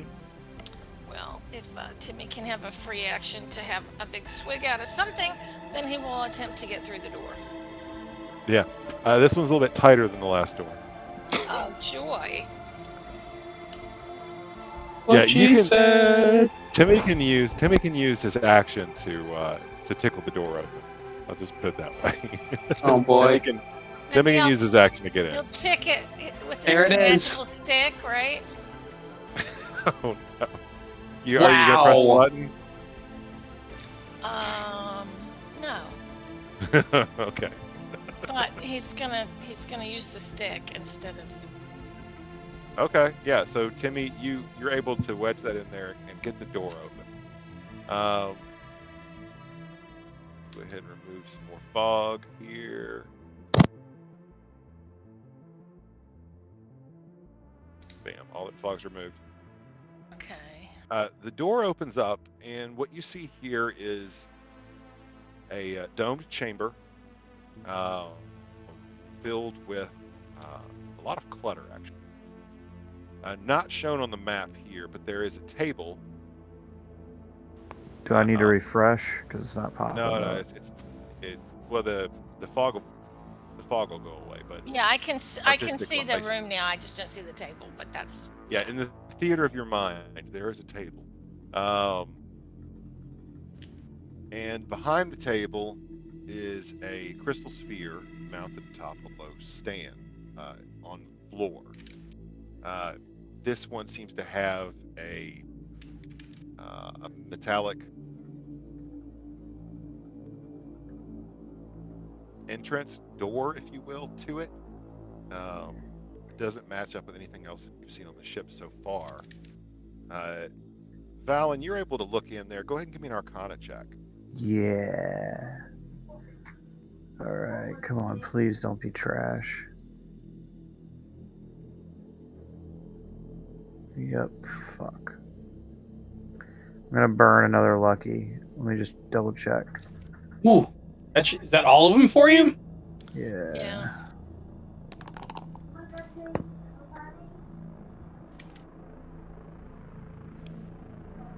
Oh yay! Burned it to get one point better. A 9. 9. Well, with a 9, and you do have detect magic. You're looking in this room, and similar to the crystals, the light crystals that provide light, the rest of the ship, you see 5 small devices sticking out of the walls around the room and the ceiling. Little glowing, for lack of a better word, gizmos that are attached to the chitinous wall. They look like the tips of kind of metal wand of some type, held in some sort of like claw.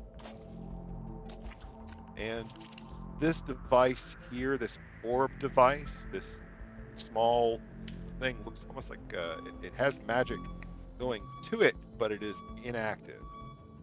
It is not magically powered in of itself.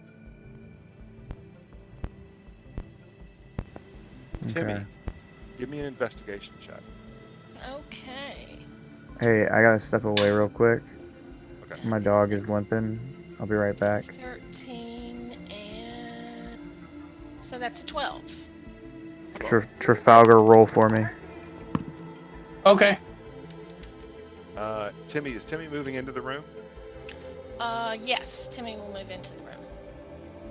Okay. All right. So Timmy sees a couple of things on the table.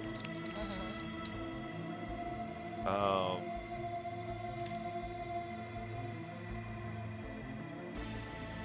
And Valen's able to pick those out as well. There appears to be a small metal monocle with some sort of kaleidoscopic type lens attached to it. Mhm. And there's also appears to be some kind of simple coif or hood made out of some kind of shining, wet-looking material.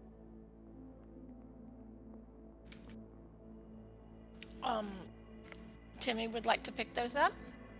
Okay. Go ahead and put down monocle, hood. Okay.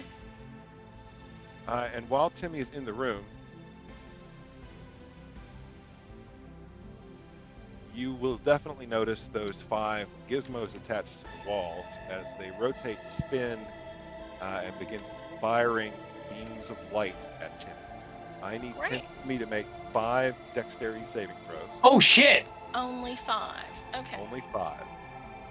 All right. So my dex save, right, is +3. Is somebody? If I roll? Actually, hold on. Yeah? Yes, go ahead and make 5. Yeah. Okay.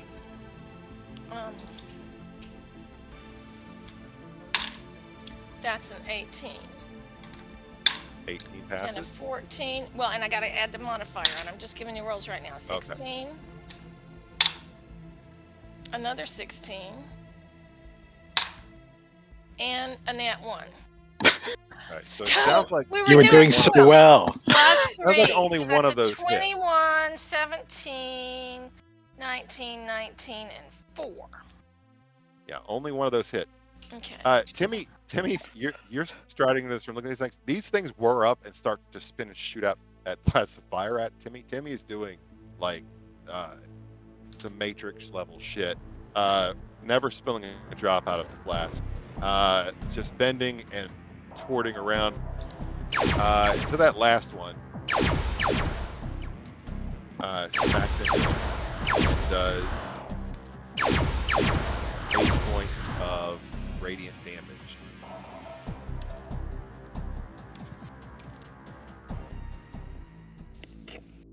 So I think at that point the Matrix dance changes a little bit, and so do I have enough movement to get out of there now?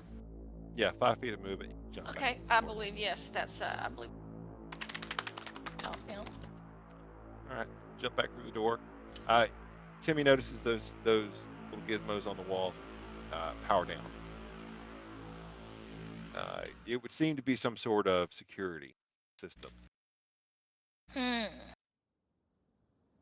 for this.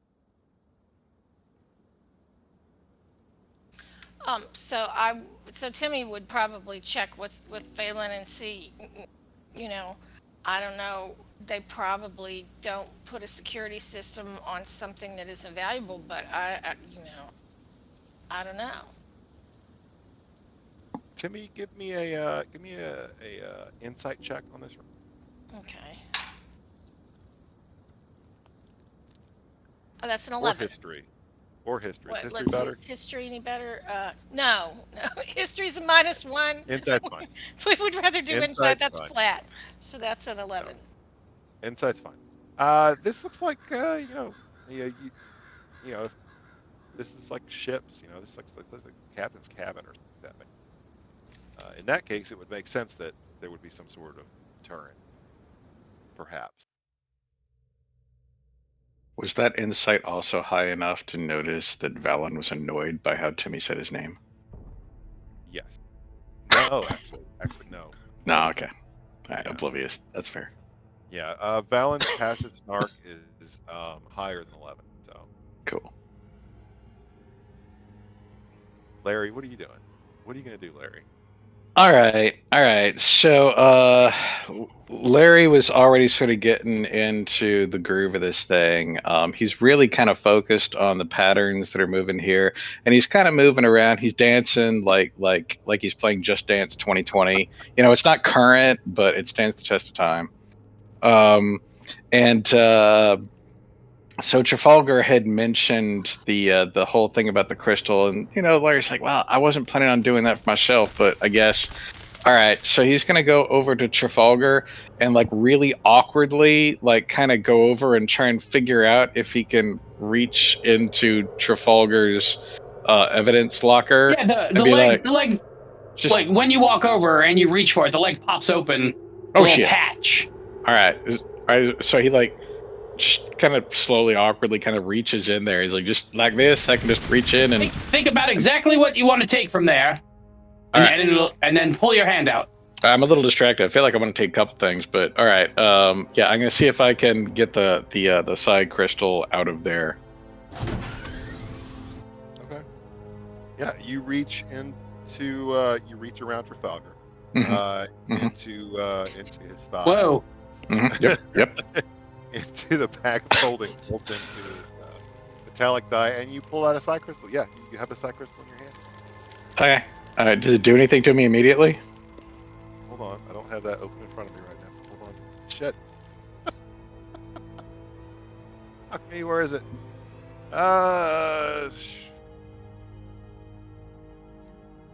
There it is.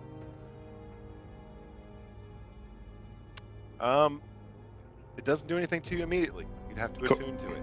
Well, that's all right. Well, I guess I'll hold it with my garage door opener. How much of my action economy has that used so far? That'll be an object interaction so far. Cool. All right.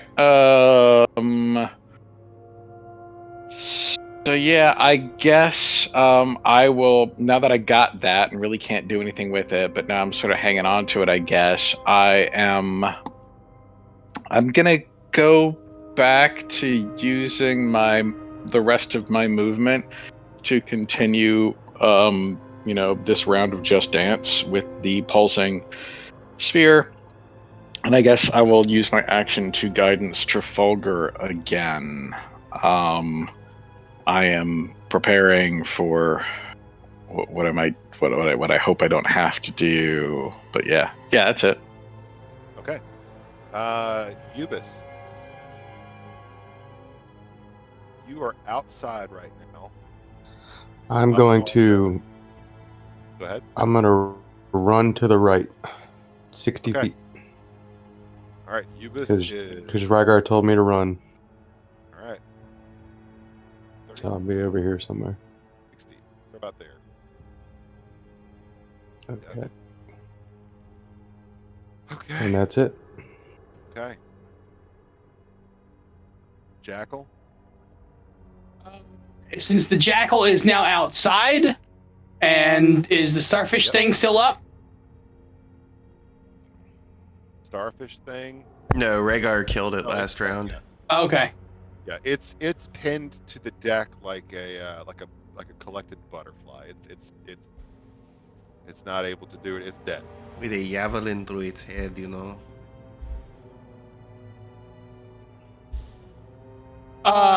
Well, let's see. I guess the jackal will go to the captain. Are we down by the captain? You are here on this deck. You could climb up here. I'll go ahead and point out there is another dead Ceramorph up here. It had a name that we never figured out. Oh. But also had a laser pistol. Oh. Yeah, we'll go look for that. Right, so you have two options. You can go back in and head to the stairs. You'll get to pretty much like the base of the stairs with your action, with your movement. But you'll have to go upstairs and then out the door here. Or you can just climb up the outside of this thing, the successful athletics check. Where's Is the jackal near the dead starfish thing? No, I that kinda is feel like- about 50 feet away. Oh, okay.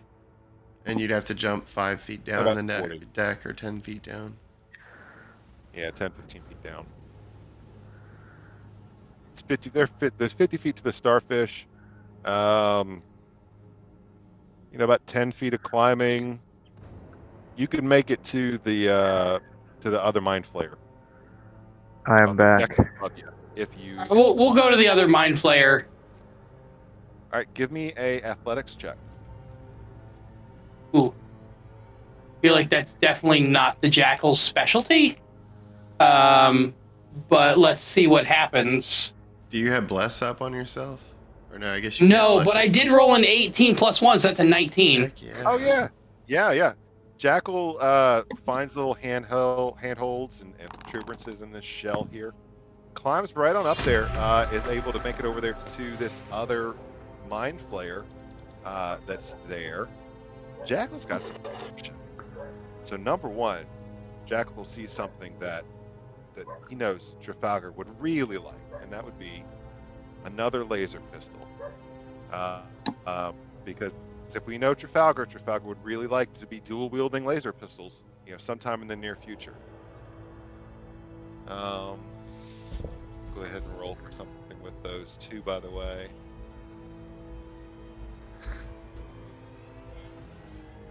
In addition to that, this one is also wearing a breastplate, but it's broken. It's been damaged. So a what? A breastplate? Broken breastplate, yes. Okay. Jackal's looking this thing over. Go ahead and give me a survival check with advantage.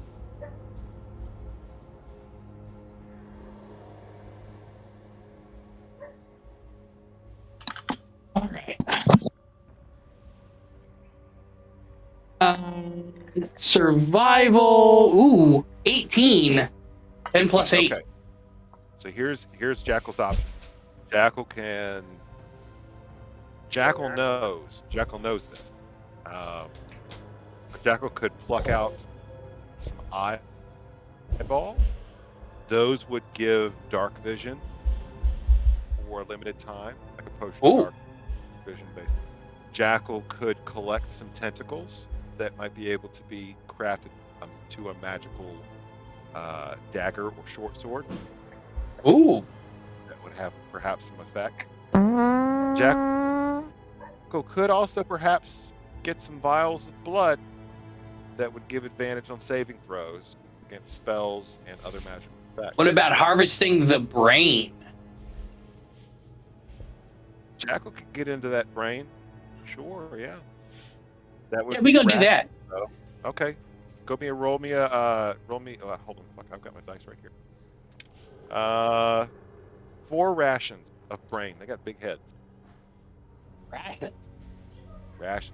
I don't know that you want to eat mind flayer brains, but Yeah, these are problematic rations. A different category, I think, on her inventory sheet. I mean, You would probably taken the eyes too. You got a D2? I do somewhere. Girl, I got one. Here, hold on. That's 2 eyes. 2 eyes. Yeah, why not? 2 eyes. You had to take the eyes out to get to the brain. All those right. will give dark vision, 120 feet dark vision for 1 hour if they're eaten. Okay. And Jackal, they have to be cold. Not a problem in Icewind Dale. Okay. Rhaegar. Yeah, so at this point, Rhaegar is going to leap over the balcony down to try to recover his javelins. And Breaking up there. Breaking up there. Sorry, can you hear me better now? Yeah. So at this point, Rhaegar with the young Goliath girl, he's gonna run full tilt and take a running leap over the edge of the deck and get as far as he can, and then try to leap down here and recover his 3 javelins. All right. If Rhaegar is going to be taking running leaps, give me acrobatics checks. Will do. One.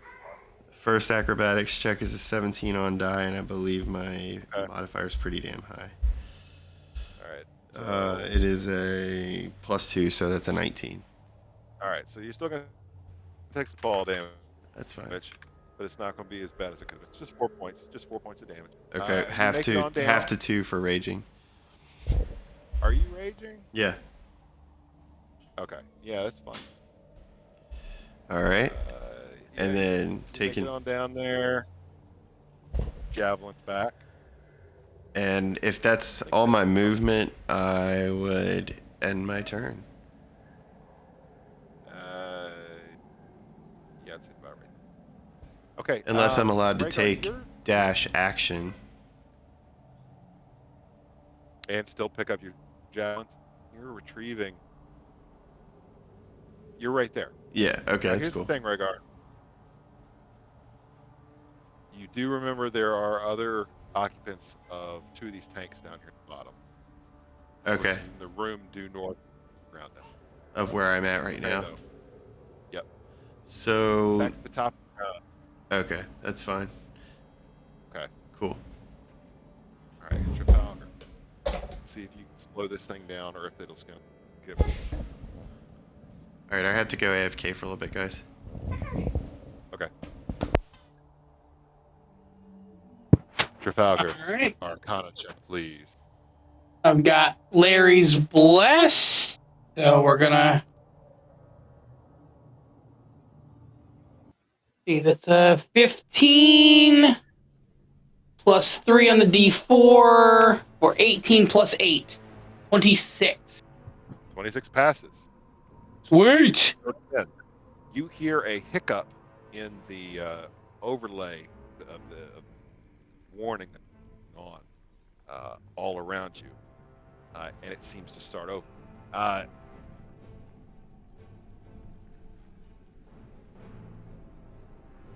Okay.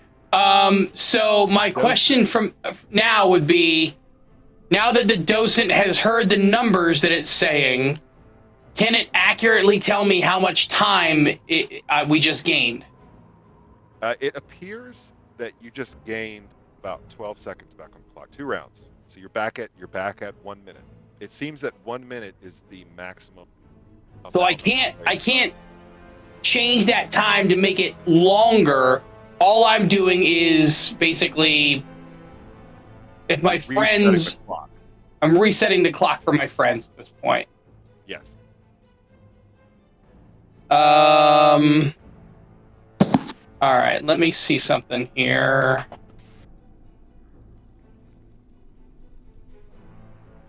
Do I have? I do. So I am going to.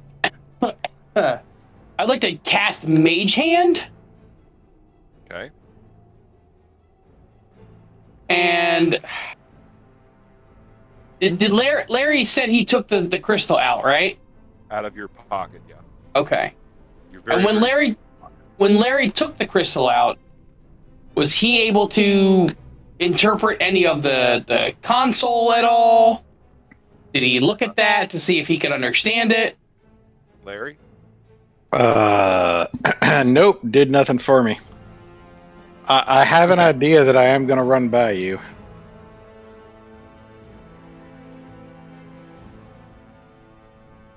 When, my turn comes up. Right. Now, I feel like I would be speaking out of turn right now, if you know what I mean. I do.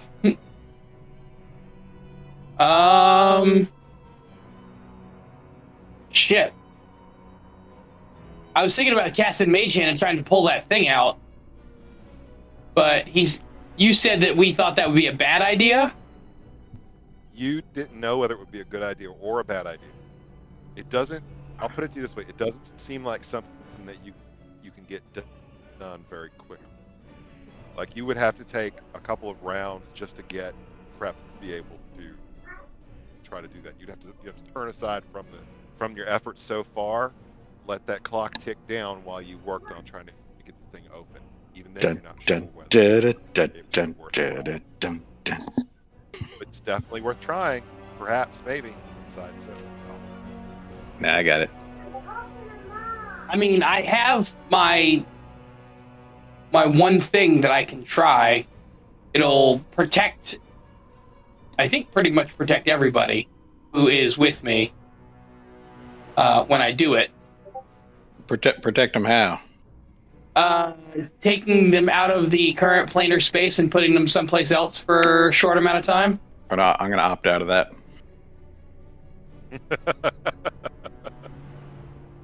It would be fully protected. Like, no, you wouldn't receive any damage once the door was closed. Yep. I got you. I got a different. Is that the bag of holding bomb shelter strategy? No, actually, I have rope trick. Oh yeah. That's a good idea. You might want to get you and Shiva up your rope, I guess. Because She definitely needs to go on that rope trick.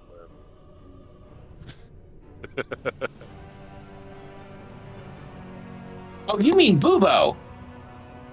Well, Bubo and Sheila. I mean, Bubo sure. doesn't die. I don't see Bubo on the map. So Bubo needs to be on the map. Bubo was shunted to an extra dimensional fate. I only believe what I can see. Safely do believe. Where is Bubo? No, Bubo's outside flying around. Yeah, Bubo's just out like scouting. Cool. Little drone. Oh, give me a perception check for Bubo while Bubo's flying around out there. Okay, perception check for Bubo. Ooh, that is a 15 plus. Let me go to Bubo. His perception is a +3, so that's an 18.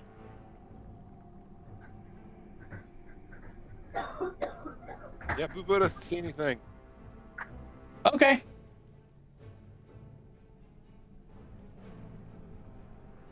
All right. Thank you. Hey guys, Bubo doesn't see the Mind Flayer dragon that's out there.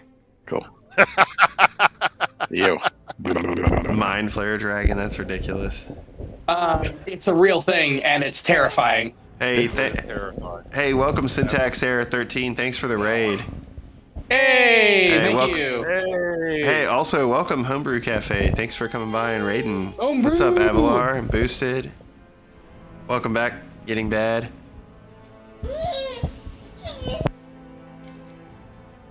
Okay. So, Trafalgar, you've managed to reset the clock on the self-destruct sequence. This is, you know, I think your third or your fourth time doing so. I'm not counting for no reason. I'm not gonna tell you why. You know, like 60 seconds that never end. I kind of feel like this is a commentary on D&D in general.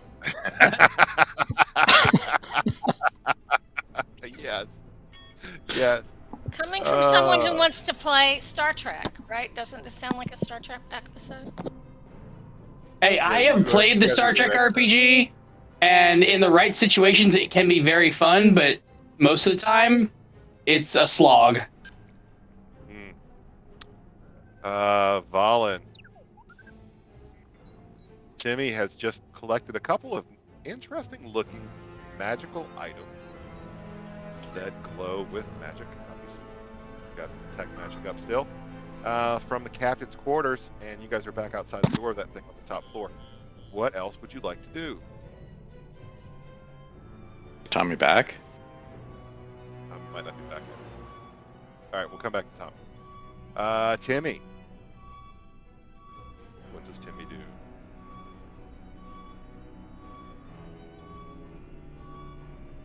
Tree? I'm sorry.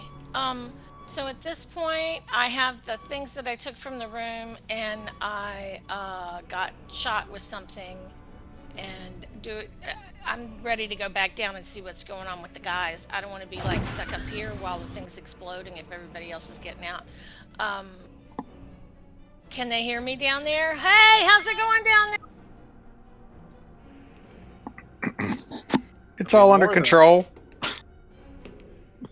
That was Larry. Is Trafalgar gonna say? Timmy's like doesn't even like yeah.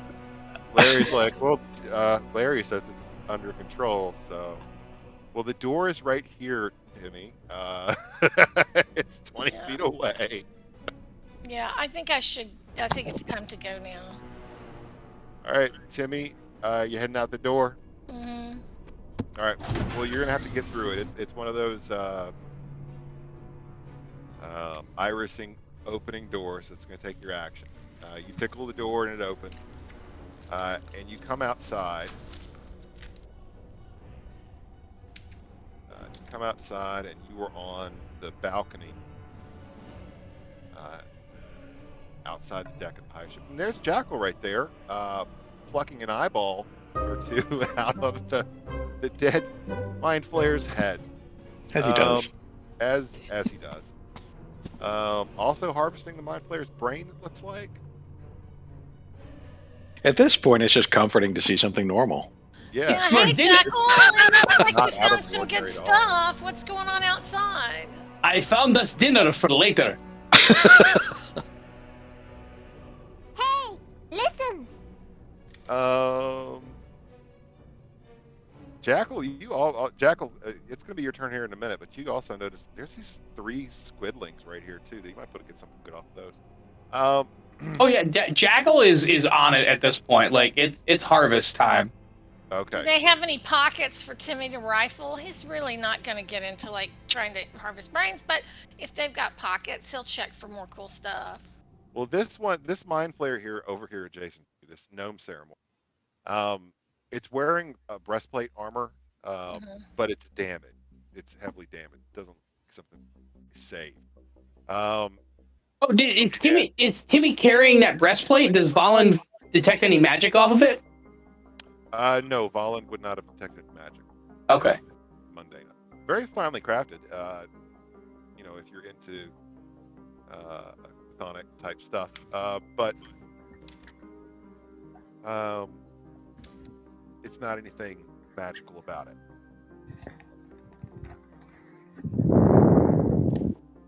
All right, Timmy. So you've got. I think you got 5 foot of movement left. Okay. So, is there anything like with these squidlings? Did they have anything? Any tools? Any identification? They are with pictures of their children. No. So they appear to be almost naked. They have just enough clothes on them to cover cover their torso. Okay.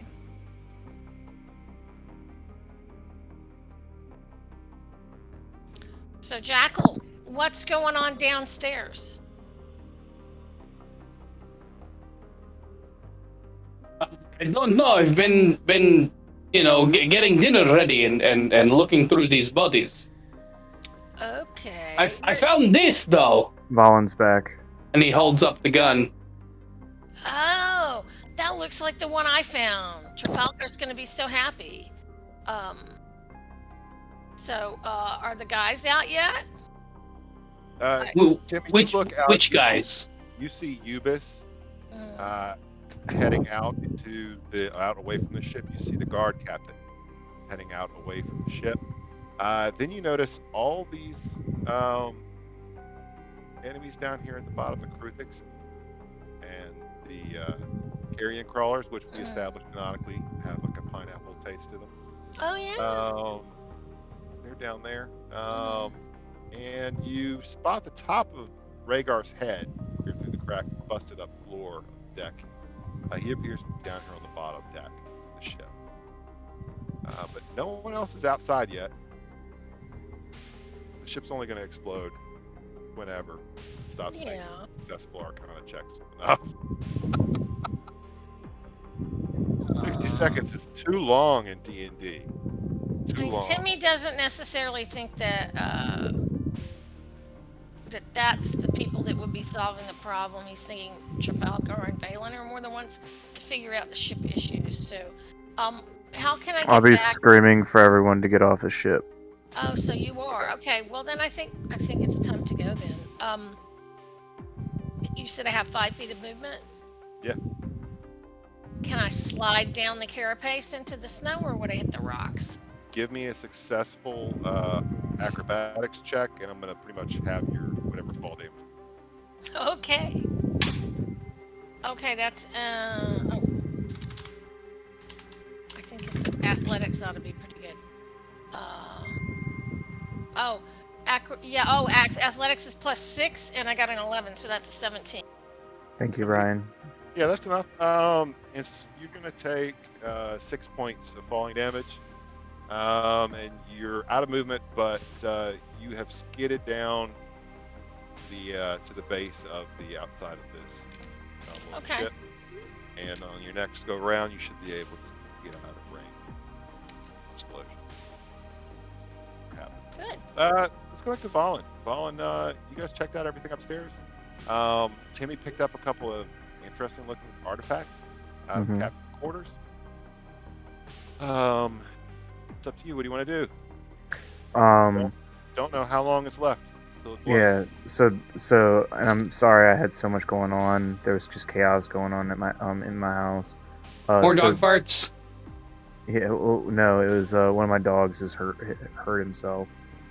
And he's starting to feel better. But so this dome was like a prison. Give me an Arcana check. You're racking your brain trying to figure out what the hell is this thing. 21. 21. It might be. You don't know exactly what it is. It doesn't appear to be powered.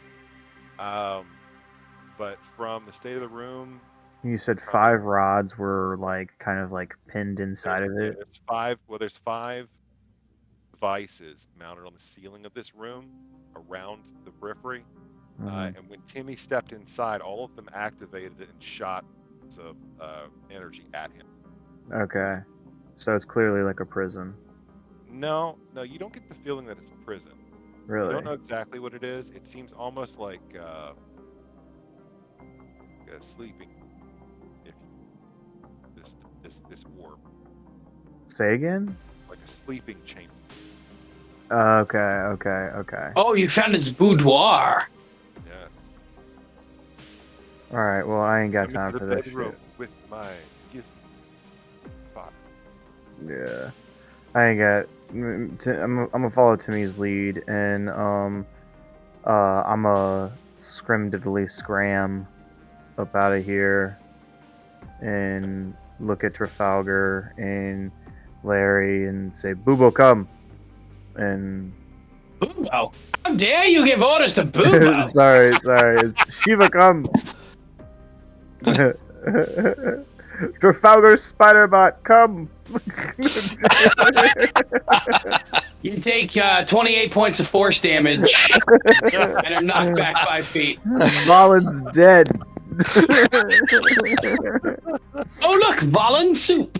Permed on spot. Oh god! All right, yeah. So you collect Shiva.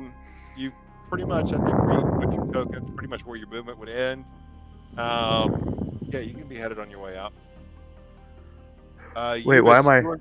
Actually, I'd be heading to the exit, not to, like, forward. So I'd probably be headed where the squiddling is. Yeah, probably about right.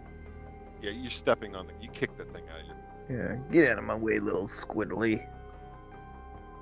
They're really not a serious enemy. They have an ability called Mind Tickle.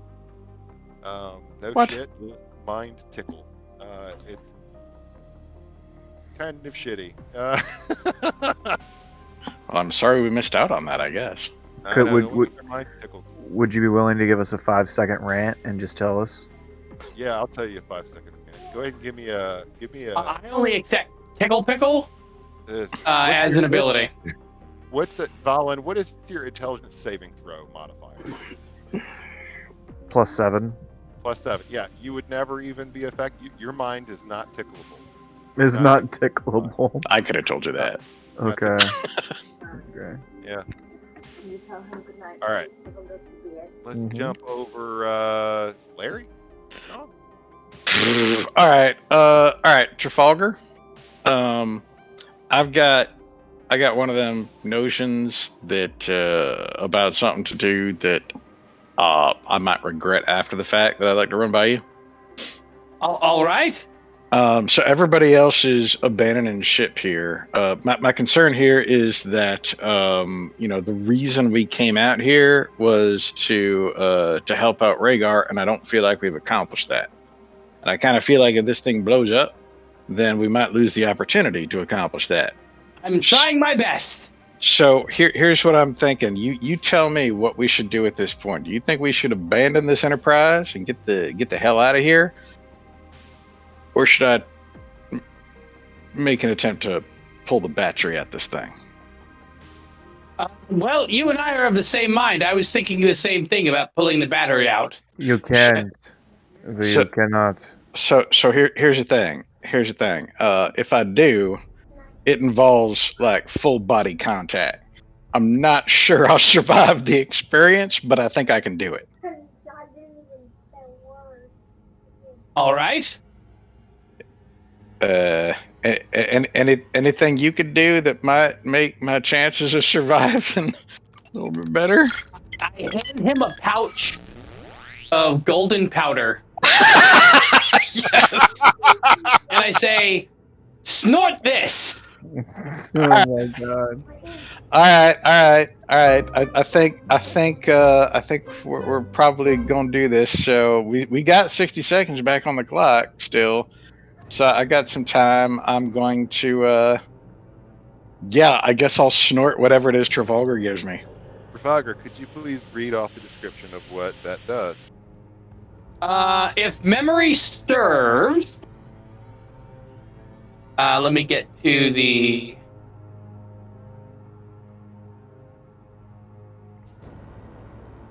It's pretty good till the buzz wears off.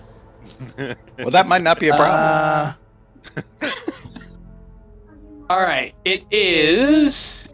Just pulling it over here so I can see it a little better. Excuse me. It is 5 small pouches of a goldish-looking powder. A note is tied to the pouches that tells me where I can get more in the nearby town. Ooh. Contact who can provide me with additional supplies. First taste is free. It gives you advantage on all saving throws for an hour. That sounds great. Okay, cool. That's helpful. How much of? Oh, yes. You also need to make a Constitution saving throw. Oh. DC 12. But I have advantage on it now, right? You do. Is that after it wears off, though? No, it just says you must also make a DC 12 Constitution saving throw. I think I'm okay. Yeah. What I got? I got plus. Yeah, so dirty 20. Oh, yeah. So you are not addicted. Oh, good. No. Not yet. Not yet. Yeah, every time you use it, you have to make a DC 12 saving throw. Cool. Was that my act? Was that? Sorry. It doesn't say that it's an action to consume it. I'm going to let that be a free action because, Here, snort this. I mean, we're just Larry. It's fine. Okay. Fine. All right. So I It's snort. totally legit. It appeared in my hand from a spell.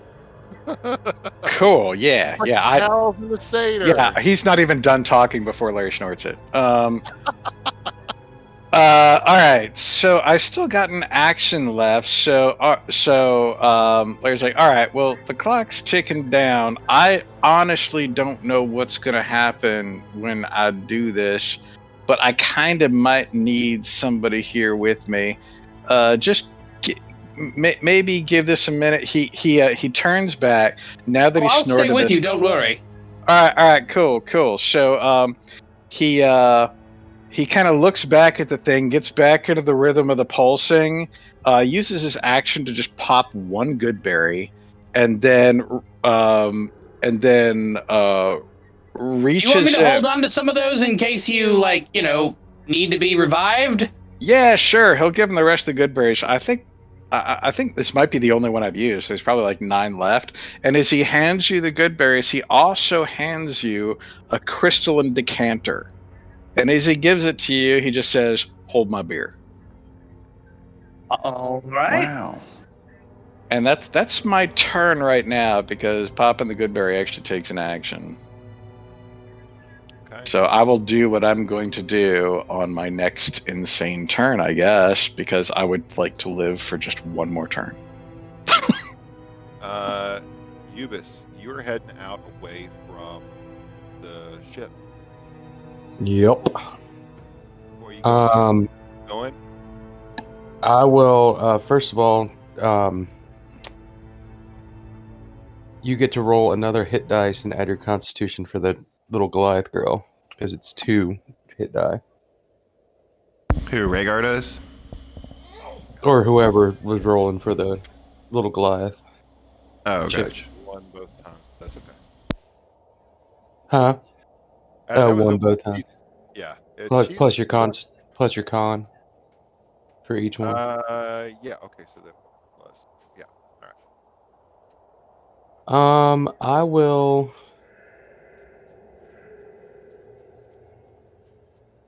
I'm gonna cast on myself.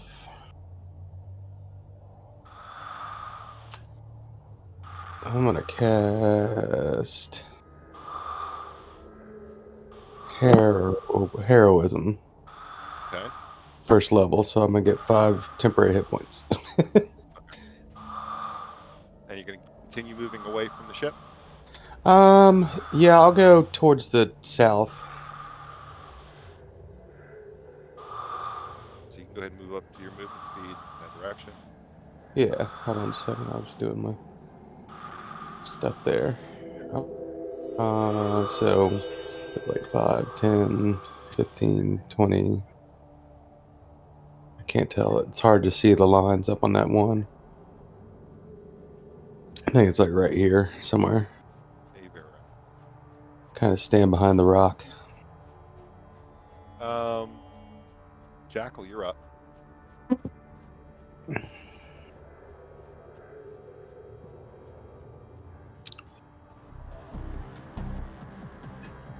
Jackal?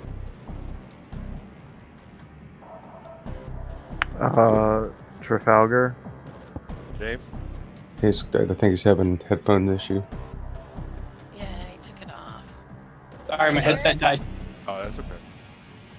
All right, so Timmy leapt and slid down the side of this giant shell to the base.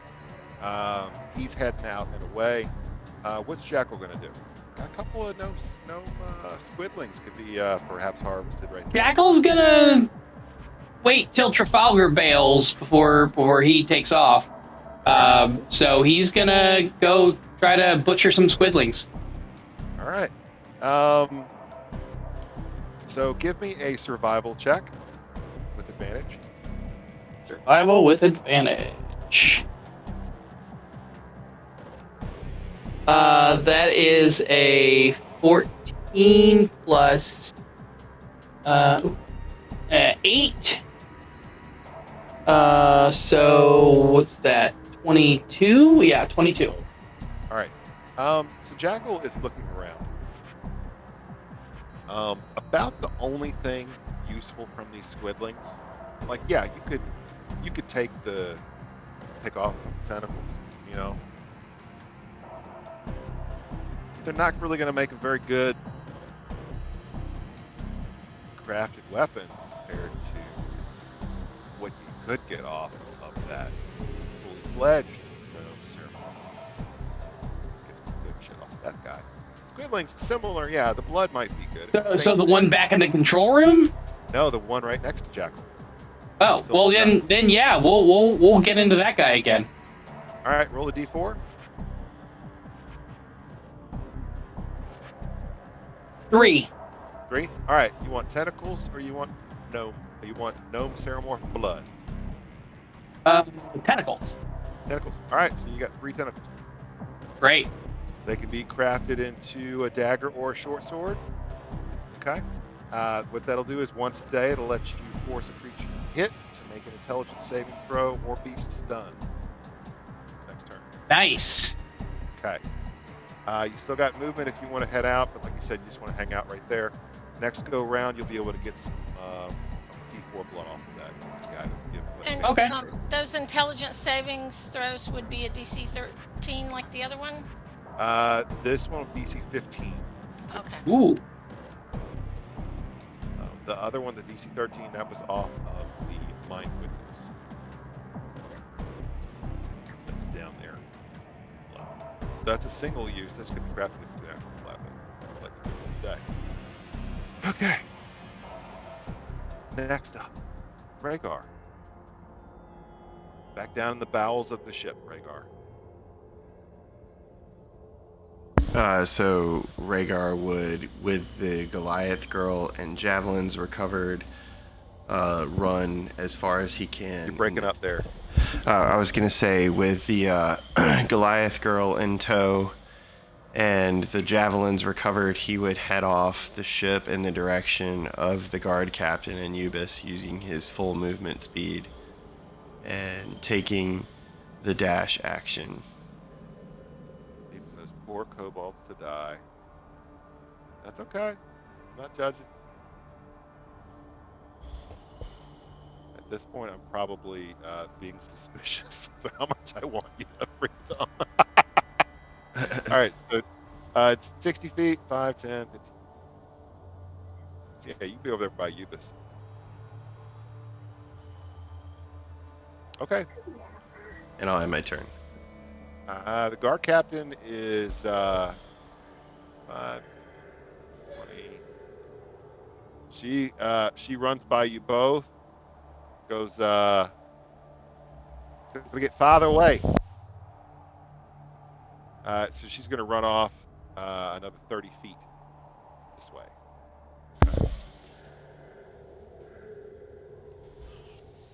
And as she runs by, Rhaegar would say, as she say, I'm getting farther away, Rhaegar would say, the farther, the better. Run, you fool! She flicks you off. You guys have a complicated relationship. She's gonna be Rhaegar's girlfriend before it's over. That's girlfriend energy where she runs by you and flicks you off. To go well on Monday night. I'm not This so seems sure like a about very well, I forget the guy from Game of Thrones who's obsessed with Brienne of Tarth. Oh yeah, Jamie Stark. No, the wildling guy. Oh yeah, I cannot remember his damn name. You know what I'm talking about? Yeah. Giving her the weird looks With and the she's all red like- beard. Yep. Yeah.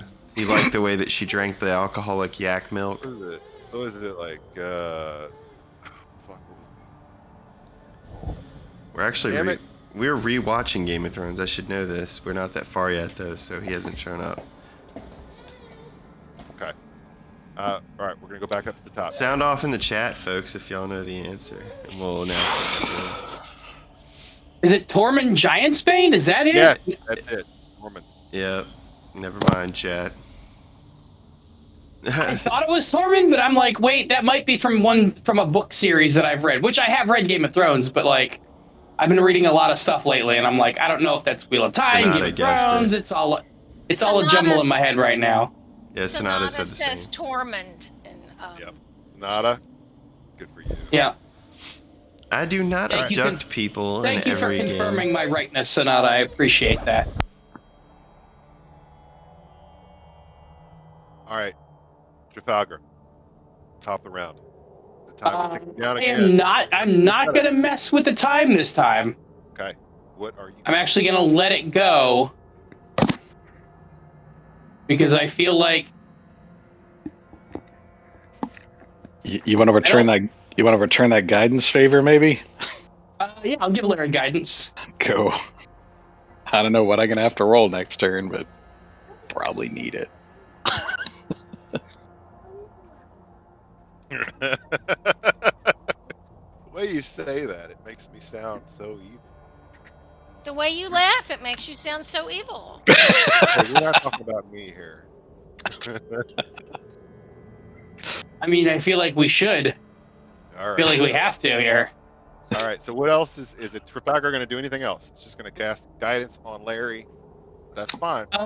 Since I've got some time, I kind of still want to study the console, or maybe even see if the docent has figured anything out. All right, so give me a.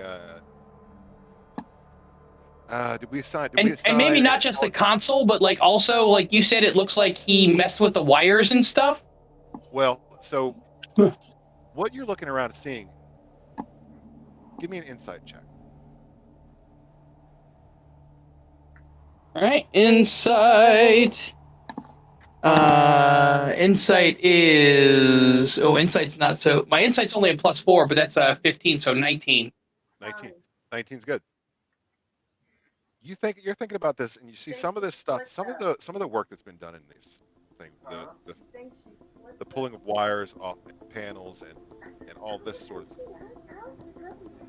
You think that might be more related to the crash of the ship, perhaps frantic attempts at repairs. Okay. To the crashed ship to allow it to leave the Dale. And less so with what Chrysler did to start self-destruct. Okay.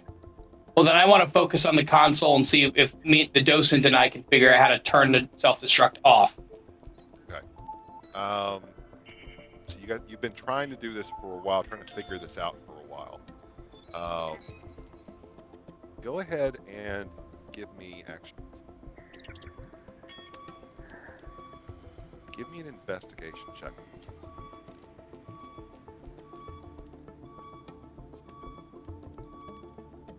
That's a natural 20. For a total of investigation 27. Okay. You've been working on this thing for quite a little bit. You've invested all of your attention into the workings of this room and the examination of the dials and switches in front of you, and you realize something about this gnome Ceramorph, this mind flare. They knew they were going to die in this room, and they wanted nothing more than just say a big fuck you to the ones responsible to all death, test subjects of their pets. You're looking at the instrument panel and you realize that the psionic component that allows these creatures to manipulate things beyond the physical, purely physical or magical, is likely an essential component of shut ship. And no one in the party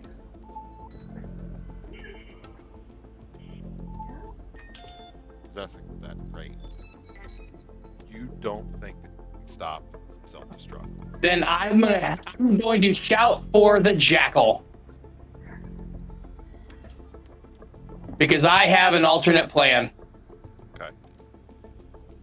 I don't know if it's gonna work, but I'm damn well gonna try. Okay. You shout for the jackal. The jackal's actually out on the balcony. Jackal, give me a perception check. Flat, just a regular roll. Perception. 18. Jackal hears you. What do you shout? Wait.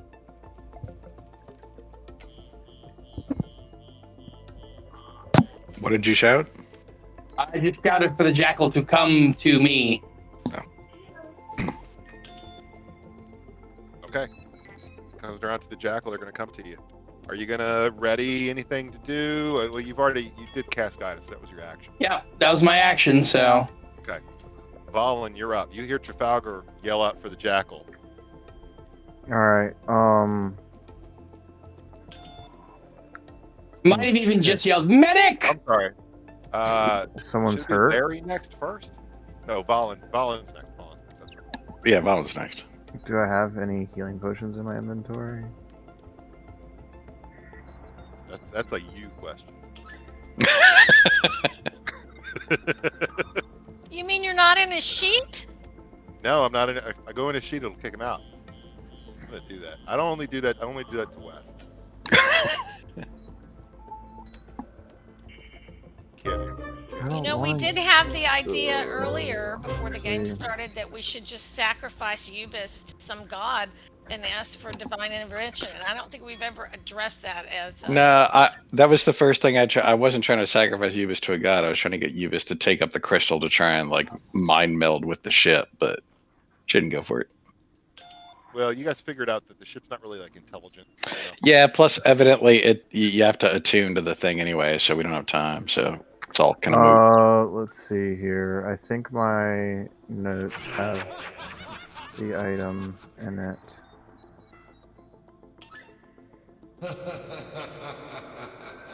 I'm looking for. Here it is. Damn, it doesn't have any. I was thinking my robe of useful items would have something in it, like a potion or anything like that. But it doesn't. So, who's injured? Who's hurt? Everybody. Exactly. They're laughing at you. They heard you. It was just a way to put forth a sense of urgency to the jackal. Yeah, everybody but Trafalgar is hurting. Okay. So I'll yell out, "Jackal, Jackal," and I'll say, "Do you need my help, Trafalgar, or should we all get going?" Are you Russian? He's a mix of different stuff because I can't get a right accent for him.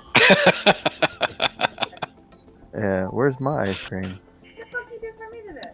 Everything. That's all right. My wife made popcorn and didn't bring me any, so. My wife messes with me for my accent too. My wife was My like, daughter tells me, "Stop, Daddy, stop, stop talking like that."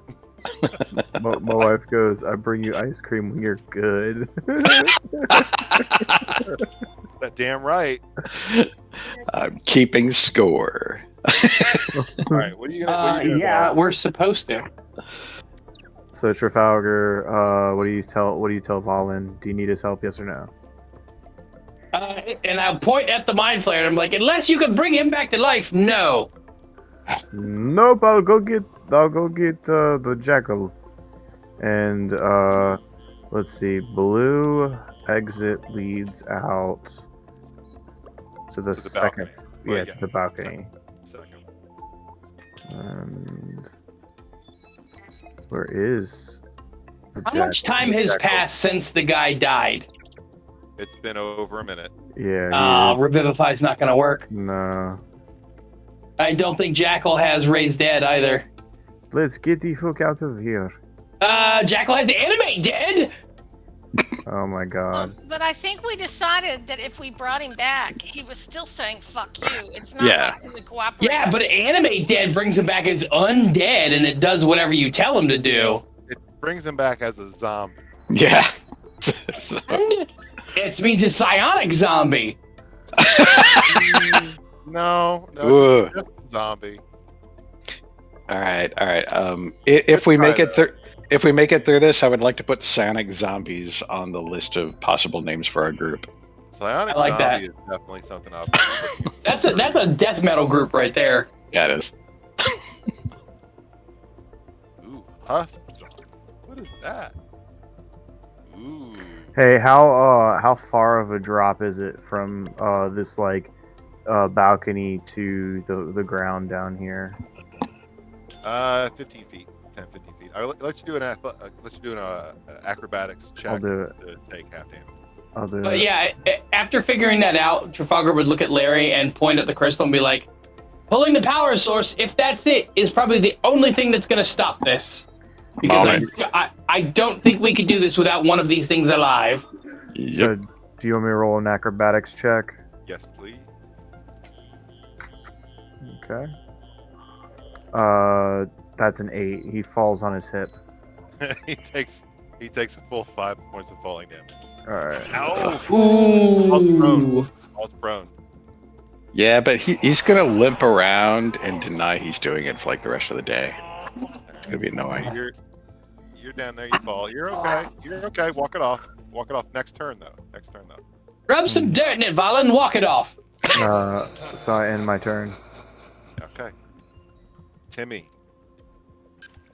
has slid down the side of the shell very acrobatically and is now at the base of the crashed ship. Timmy is ready to get out of range of whatever explosion.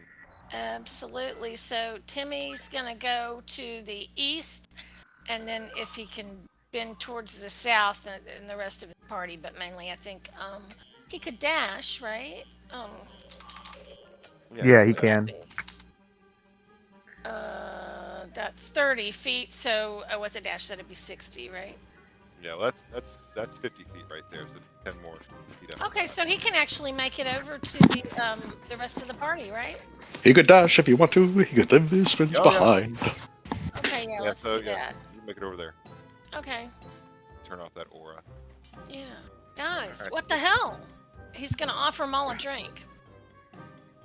But he's gonna offer it to the captain first. She is like 20 feet farther. Damn. Oh, I see. Okay. Well, I'll offer it to his buddies then.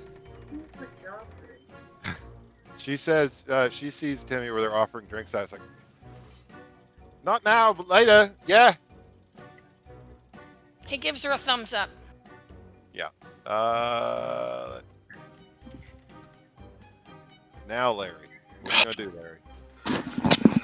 Okay, all right. My heart's actually beating fast right now. You it. Here we go. Here's how this works. All right. So let me make sure I keep this straight. All right. So for my movement, I have been trying to keep pace with the ups and downs of this thing. What I'm going to try to do as I'm doing my little dance there, I'm going to, as it comes up, as it starts to go down, I'm going to start my movement to try and time my physical intersection with the big old pinhead ball as it's like moving to its lowest ebb. I'm going to use my movement to sort of like run at it, leap, parkour through the spikes to basically land on top of the damn thing. I'm going to use my reaction to use my last spell slot that I'm thankful that I didn't use before to cast Absorb Elements. I'm going to use my action for Bottled Respite. And if I can take a sofa with me, I'm assuming I can take this thing with me too. And I am going to Genie in a Bottle with this with this orb into my vessel. Okay. And then if I survive the experience, I'm going to attempt to use my bonus action to pop the fuck back out of my vessel. Okay. All right. Okay, so here's how we're going to do this. Yeah, hit me.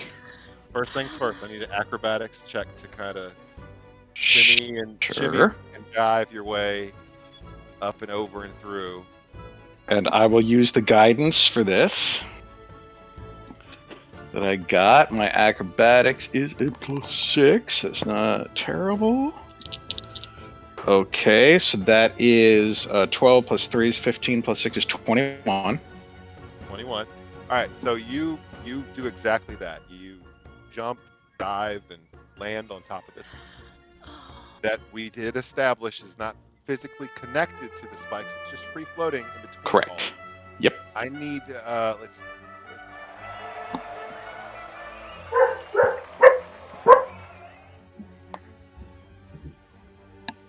All right, so you are landing fully on that. Yeah. I assume that's the only way I'm going to be able to sort of grapple it enough to take it with me into the bottle. I need you to make a Constitution saving throw. Okay, I got advantage on that now due to the... Yes, you do! Due to the stuff. Oh, yes! Larry does drugs and then leaps on top of it. So that is, again, a dirty 20 at 18 plus 2. 20. Okay. Rocking and rolling, buddy. That's good, because the other one was an 8, so yay. Did we had now just gonna throw this out there. We did not establish that this was the sole power source. Merely that this was like the reactor core. Sure. Okay. Yeah, but if he's trying to overlord the reactor core, then that's probably what's going to do the big boom. Yes. One would assume. That's what I'm assuming. So Larry, you're going to disappear bottled respite into your bottle, and you will be taking this thing with you. Now, you did pass your saving throw on that, so you're not going to be stunned laying your hand on this thing, laying your whole body on it. You're just cuddling it. You're in the midst of the spikes, all contorted, just cuddling this large metal sphere. And then Trafalgar, you watch as poof, Larry and this thing, which you say, you turn into motes of light and sparks, and just kind of flow into your canter. Correct? What does that look like? Yeah, well, I mean, so it looks like a bunch of really, really panicked sprites, kind of like sucking around the whole thing into kind of like a little like vortex funnel that just goes whoop, and like gets sucked into that bottle there. They're not sure what's going to happen either. Nobody's happy about this. Did I take any damage or anything? Hold on. Okay. Okay, yeah, I'm holding. Always you guys come up with something. Sorry, I'm just like over anxious for my own death, I guess. So, what happened before we even get to what happened inside the bottle? Have we established whether anything inside the bottle can affect things outside? We really haven't established, like, according to the rules of the thing, like, from the outside, you can break the bottle. But I don't think there's anything written that discusses what happens when something happens on the inside of the bottle to the outside. Okay. So I think that's all you. It seems to be, it's less of a extra dimensional space, more of like a shunted into kind of like a demi. Still correct? Exactly. Like the way I kind of like did it was it's sort of like a little pocket demi plane that's like kind of wedged between the prime material and the Feywild. Okay. So, this is what you've decided to do. So, don't say it like that. This is what we're doing. You land inside of there. Larry, you disappear completely. Trafalgar, please give me a Constitution saving. Oh boy. Oh no. Maybe you should have done that rope trick. That is a 19. 19. Okay, so you're gonna take half. Oh boy. Oh wait, hold on. Wait. No. I mean, I guess it doesn't matter. I'm already taking 5, but that was my. I was looking at Jackal, so I had a +5, not a +3. So it doesn't really matter. But it was just 2 more. So it would have been 21. All right. So as soon as Larry disappears.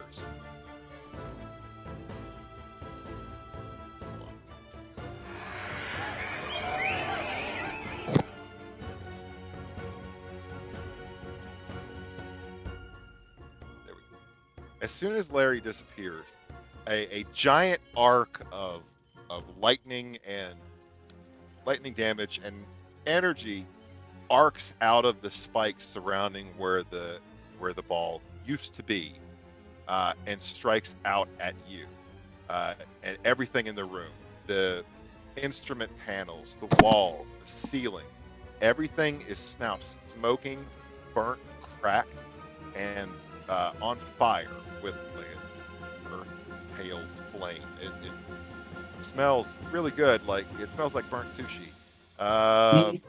Was this like an area effect kind of thing, or was this a directed attack at me? No, we're gonna call this is an area of effect kind of thing. So I have Shield Master, and While Shieldmaster, I think, specifically says dex based. I don't know. Let me check real quick on my feats. Yeah, it's dex based. Do you have absorb elements? No. Okay. Well, you passed. I have your save. shield, Okay, but I don't think shield's going to do anything. Well, you passed your save, so instead of taking that damage, you're going to take 38 points of lightning damage. And yeah, rope trick would have been a really good idea for you. That's all right. That's all right. You made him promise to stay there. We should have put our harebrained schemes together into one plan. That's what we should have done. Yeah, that probably would have been a good idea. All right. Larry. As soon as you land inside your, what do we call it? Well-appointed, your crib, if you would. The last thing you see is just a very bright light and feel quite a bit of pain. I need you to make a Constitution saving. Another one? Yes. Okay. Not quite as good. That is a 16. Okay, 16 is a fail. Oh shit. You are going to take 79 points of lightning damage. Okay, but everything in that room courses with electricity, including the bottle itself. Trafalgar, you're holding the decanter. You feel it begin to rattle and shake and smoke in your hand, and it shatters. Oh, I don't get the chance to be like, whoa, and like toss it? No, yeah, you can toss it. Yeah, I'm going to do that. If it starts like, if my hand starts shaking, I feel this thing going, I'm just going to be like, Toby. Now, Jason, I do want to point out, if you recall, I said that I used my reaction to cast Absorb Elements as I did this. So yes, you will take half.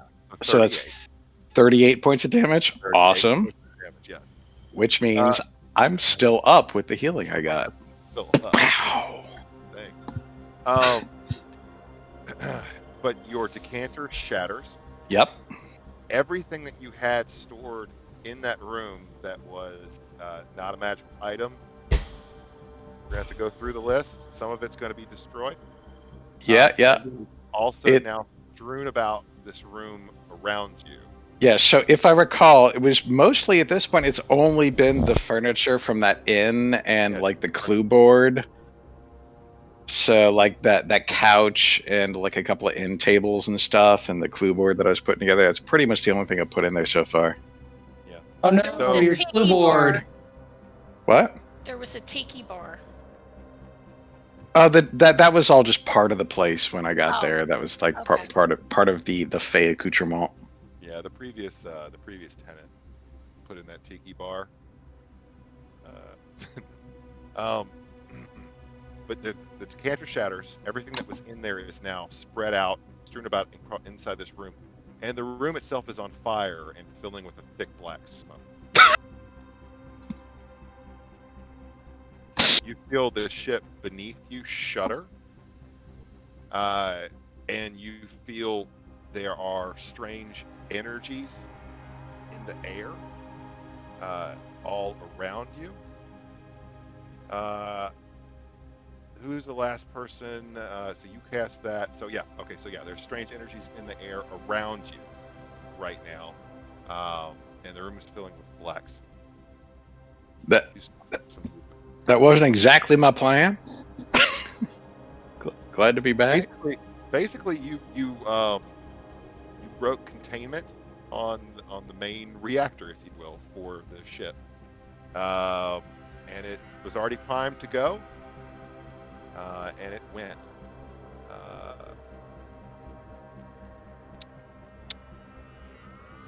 What you want to do now? Do we feel like the ship is now going to blow still, or is that done with? Don't know. It is on fire. It is shuddering. It could be that the non-sentient living ship that it is in its death throes, perhaps. You are at the heart of it. All right, so I guess I never had to use my bonus action to come back out of the thing, so I still got my bonus action. So I guess kind of like I'm gonna use my bonus action, I guess, to dash to start to get out of the ship now. But I'd like to make that so it's timed like me and Trafalgar running out together, if that's okay, because I feel like ditching him at this point would be like a shitty thing to do. A dick move? Yeah, that'd be a dick move. So I'm hoping if there are any more explosions, I would just very much like if Trafalgar and I are running away from them and like leaping into the air dramatically when they happen. Oh, of course. Sliding across the hood of cars. Yeah. So that's my turn. Okay. Ubis. You were outside of this thing, headed away from it. You hear an almighty, like, crash and boom come from within, and see smoke beginning to pour out of all the open doors on the higher floors of the ship. I will continue to run away. Okay. And then I need to go ahead and go too. Okay. So sorry, but yeah, not feeling great. I hope you feel better, dude. Yeah. Have a good idea. But yeah, I'll feel just better, move like Wes. I'll move like another 30 feet or whatever. I won't. All right, so you're over there near the. What, Go ahead and give me a persuasion check to get this captain to chill the fuck out. What time are we running to tonight? Because I also have to get up early because of the weather. Probably maybe another 50. That's gonna be a 24. All right, so look, Persuasion. the captain, she's still mad at Larry. She's not mad at the rest of them. What do you tell the captain, Ubis? I don't know. Just tell her that, to keep going and we're trying to, they're trying to solve it, but I don't think we're going to be able to. And the whole ship is going to explode. Okay. All right, so you head on. You're about at least 60 feet away from it at this point. Yeah. So, okay, I'll see y'all later. All right, have a good night, man. All right. Good night. Feel better. Thank you. Good night, Wes. Good night, dude. Sleep well, my friend. Jackal. Jackal, Trafalgar yelled at Jackal to come back in a short time ago. Jackal also would have just heard a giant boom coming out from within the ship. What does Jackal do?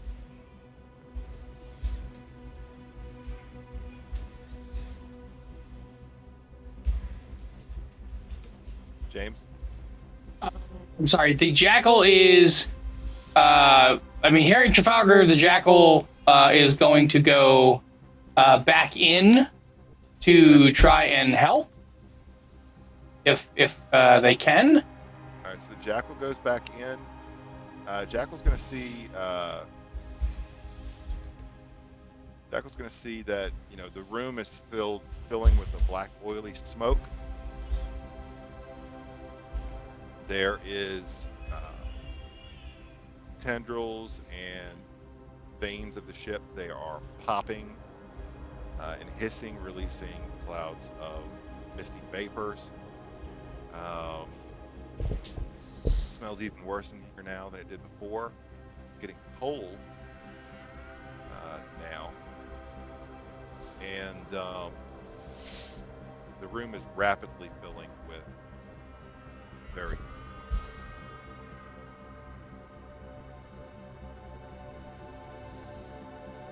he can still see you both in the open. I mean, can he get to Trafalgar?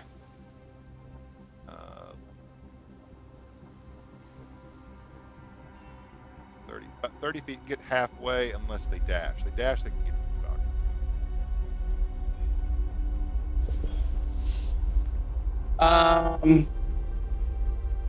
I would imagine at this point that Trafalgar and Larry are turning to like leave. Okay.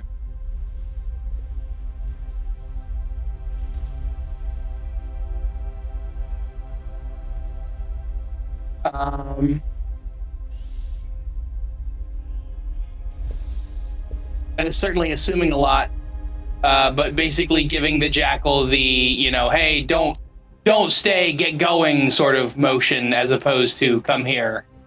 Okay. So Jackal will dash, maybe and head back out to the balcony to kind of slide down, head on out of the ship, maybe. Yeah, I think that sounds about right. Okay.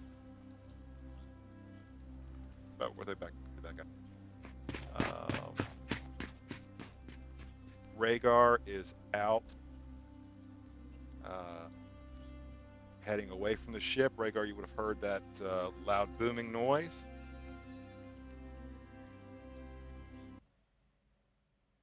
Rhaegar, you there? Yes, I am. All right, what's Rhaegar going to do? I mean, at this point, I'm just going to continue moving as far away from the ship as possible.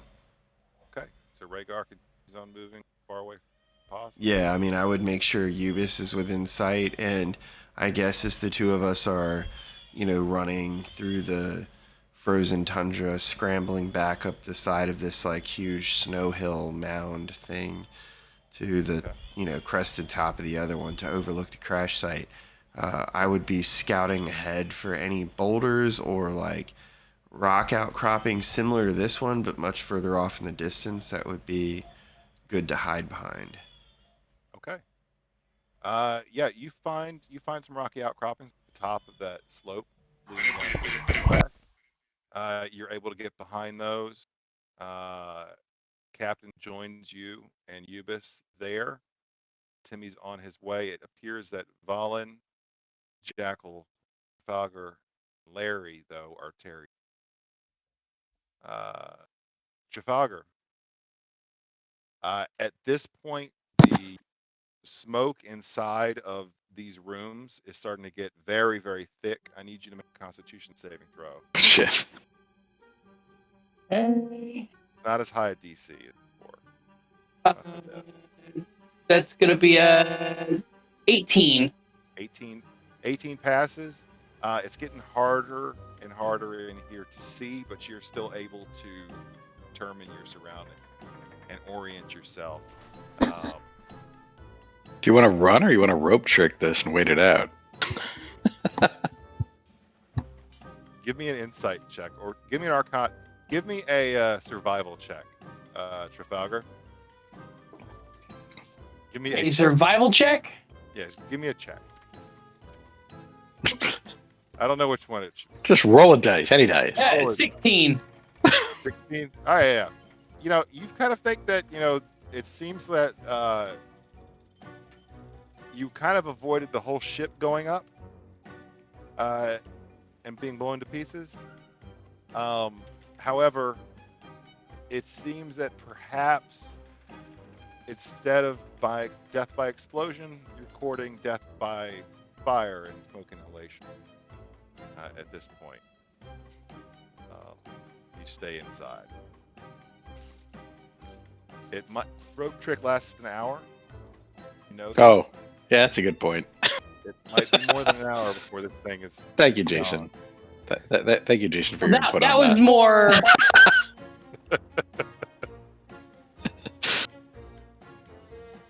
And rope trick ends, and you fall into the burning remains of the ship. Yeah, that would be a terrible way to go. So yeah, let's get the hell out of here. I was saving my bonus action dash for us leaving, so let's just go ahead and do that. Trafalgar, I'm sorry. You look around at the ship. I mean, we're getting the hell out of Dodge at this point. Are you casting any spells? Nope. Just getting the hell out of here. Damn it! Why won't you cast spells when I ask you like that? All right. I don't know, DM.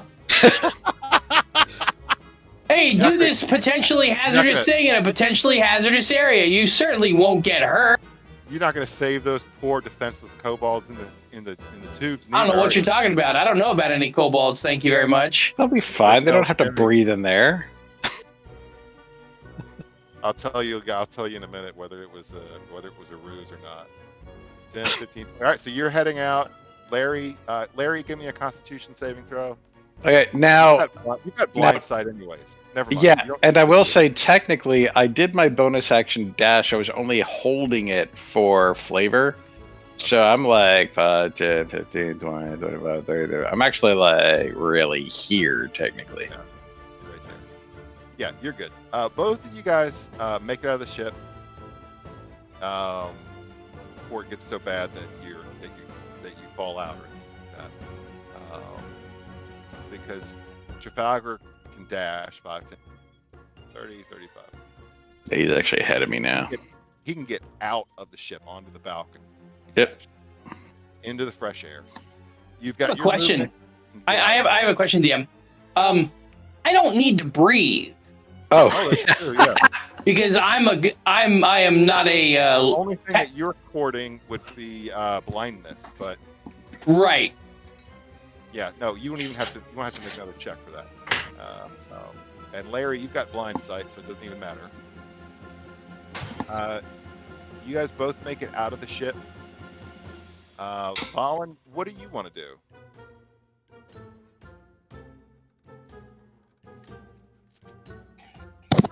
I'm definitely getting the hell out of Dodge, dude.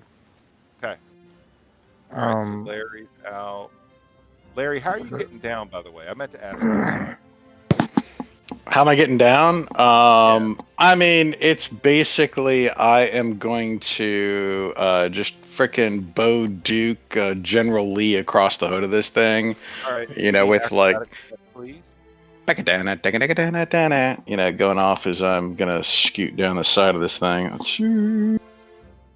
Acrobatics, not great. That is a 9 plus 8 is 17. Ooh, 17. All right. So instead of taking 8 points of damage, you're going to take 4 points of falling. Hey, I've got 2 left. Got 2 left. And you have skidded on down to the side. You're down there. On your way out, Trafalgar, Valen's going that way. Yeah, and Valen's gonna use Misty Step, so you'll see like his skin glow with like this purple, like his veins kind of go like with this glowing light, and like these symbols appear on his skin, and his eyes kind of glow, and he teleports 30 feet. Give me a D100 roll, please. Okay.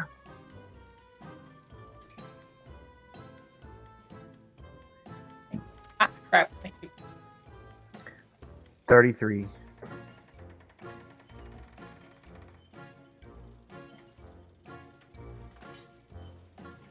You don't know why I asked you for that, did you? No. But I'm excited to know why eventually. So, I'm there now. In distance away, you know what I mean? Oh, I'm glad I picked this up on skill. All right, so Trafalgar, you noticed when that thing blew up, there was kind of almost like a blowback, if you will, not just physically in current arc, but also magic.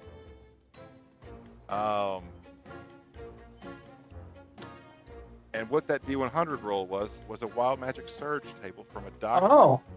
Called I love the wild magic table. called Wild It's my Magic Surge, Icewind Dale, Rime of the Frostmaiden, or something like that. So Valen, you cast a spell unknowing that there's this thing going on right now. Valen, you grow a pair of magical silver antlers for the next 24 hours. That's Oh. cool. That's amazing. I'm like, wait, what? What? How did I grow They these are quite reindeer heavy. antlers? They're very impressive and they're very heavy. Can I It took use my- Sonata. It took Sonata all of like 25 seconds to say. So he's horny. Oh my god. Yes! Oh. I guess Larry pops back up out of the snow and is pops back out of the snow. He's like, "Wow, did you do something with your hair?" Do I make you horny, baby? Oh god. So yeah, you're gonna have a pair of silver antlers. Give me an Arcana check. I have Call it silver DC. antlers 18. now. That's crazy. You have silver antlers per. Alright, give me you a said DC Arcana. 18 Arcana check. Ugh, 15. 15. Thanks! All right, you don't know how long you're gonna have them, but you can do an unarmed strike with your head. Your antlers do 2d6 piercing. Still piercing. No, I'm good. They seem valuable though. Like somebody, you might be able to like break them off. I'm not going to try and break anything off my forehead. Dude, you could turn it into your arcane focus and make a sweet wizard's helm. It's a lot of silver. I mean, it might be like, it might be. I'm not just saying it. So like in my mind, like I'm thinking like tiny like little nubs. No, it's a full set of giant antlers. How okay? I mean, so I'm how just saying many, the jackal is kind of how many eyeing you points? like, like how many points? Like would you say like 3? 500 gold. No. Is he like an 8-point buck? Is he a 10-point buck? Oh no, it's like a 20 something. Oh, that's a That's massive. that's a big rack, dude. I'm laying in the snow because I can't keep my head up. It's Valen season. I'm like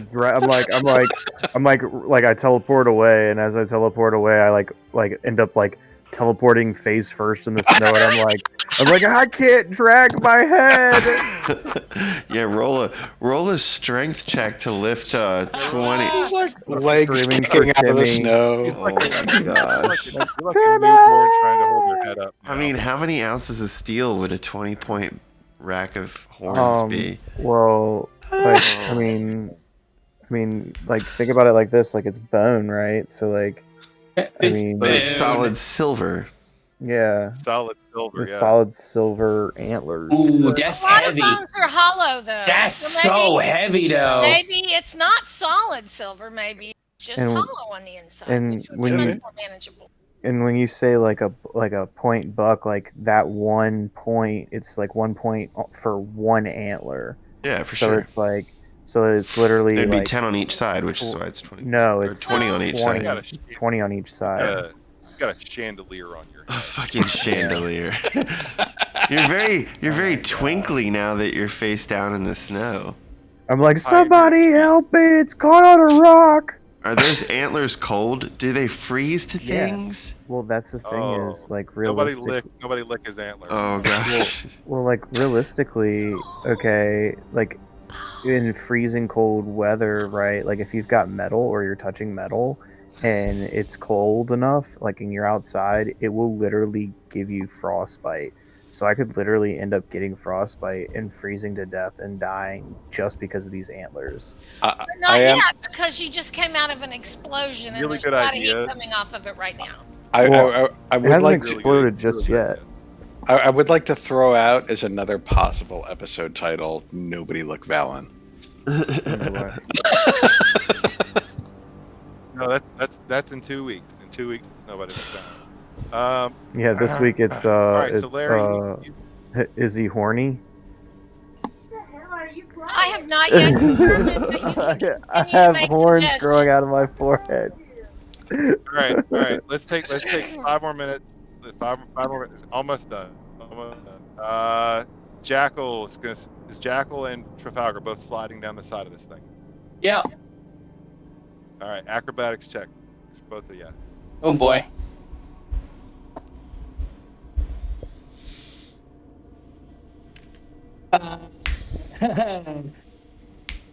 Trafalgar got a. Where's my thingy? Acrobatics. We have a +2 somehow in acrobatics. So a 15. The Jackal, unfortunately, got a 4. All right, so the Jackal's going to take 15 points of falling damage. Oh shit! As you literally have like a Jackal compound ran fracture really now. bad. Jackal's got 26 hit points and just took 15 points of damage. And Yeah, he's the Trafalgar, you cleric that you take, guys need to 7. stay up, right? So Trafalgar takes 7. Trafalgar takes 7. All right, Oh. cool.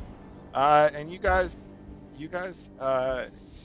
all head out away from the now burning ship.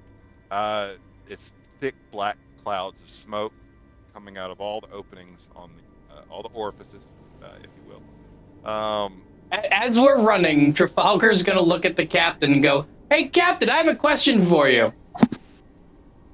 Yeah, what? Do you know the difference between toilet paper and wallpaper?"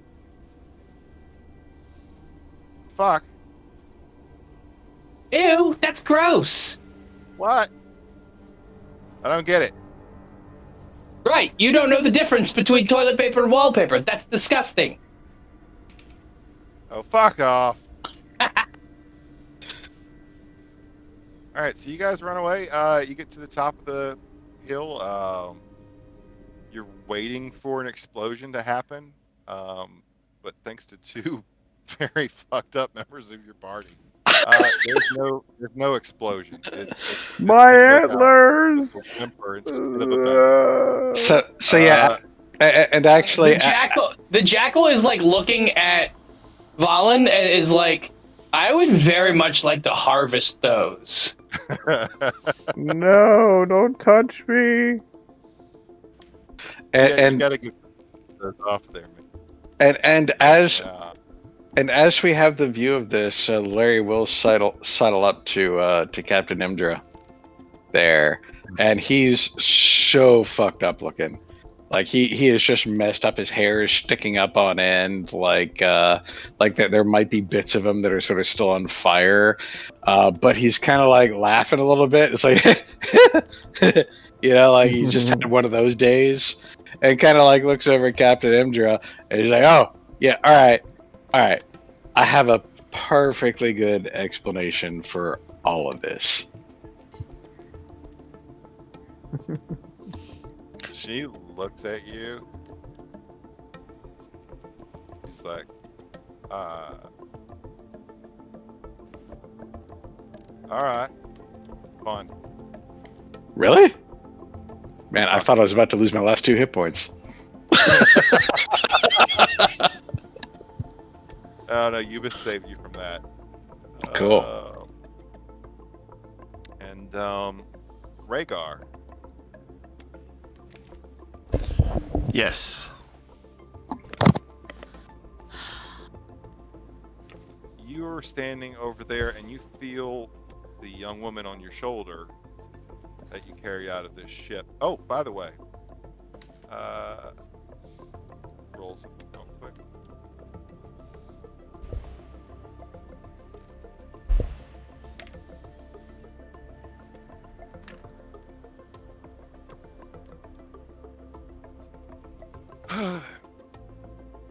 Okay, I see. As the flames grow higher, give me perception checks, you guys. Well, I'm not gonna make you do it with disadvantage. I'm just gonna Everyone? Oh wow. Yeah, everybody. 19 plus 3 is. And Jackal, I got a 19 27 plus. Tim, Perception, 19 plus 4, 23 for Trafalgar, and 19 for the Jackal. I got me. And 16 plus 3, 19 for Bubo. I got my nat 20 for the night. Nice. For a total of 28. I'm one behind you, Larry, because my perception stat's a +7, so I got a 27.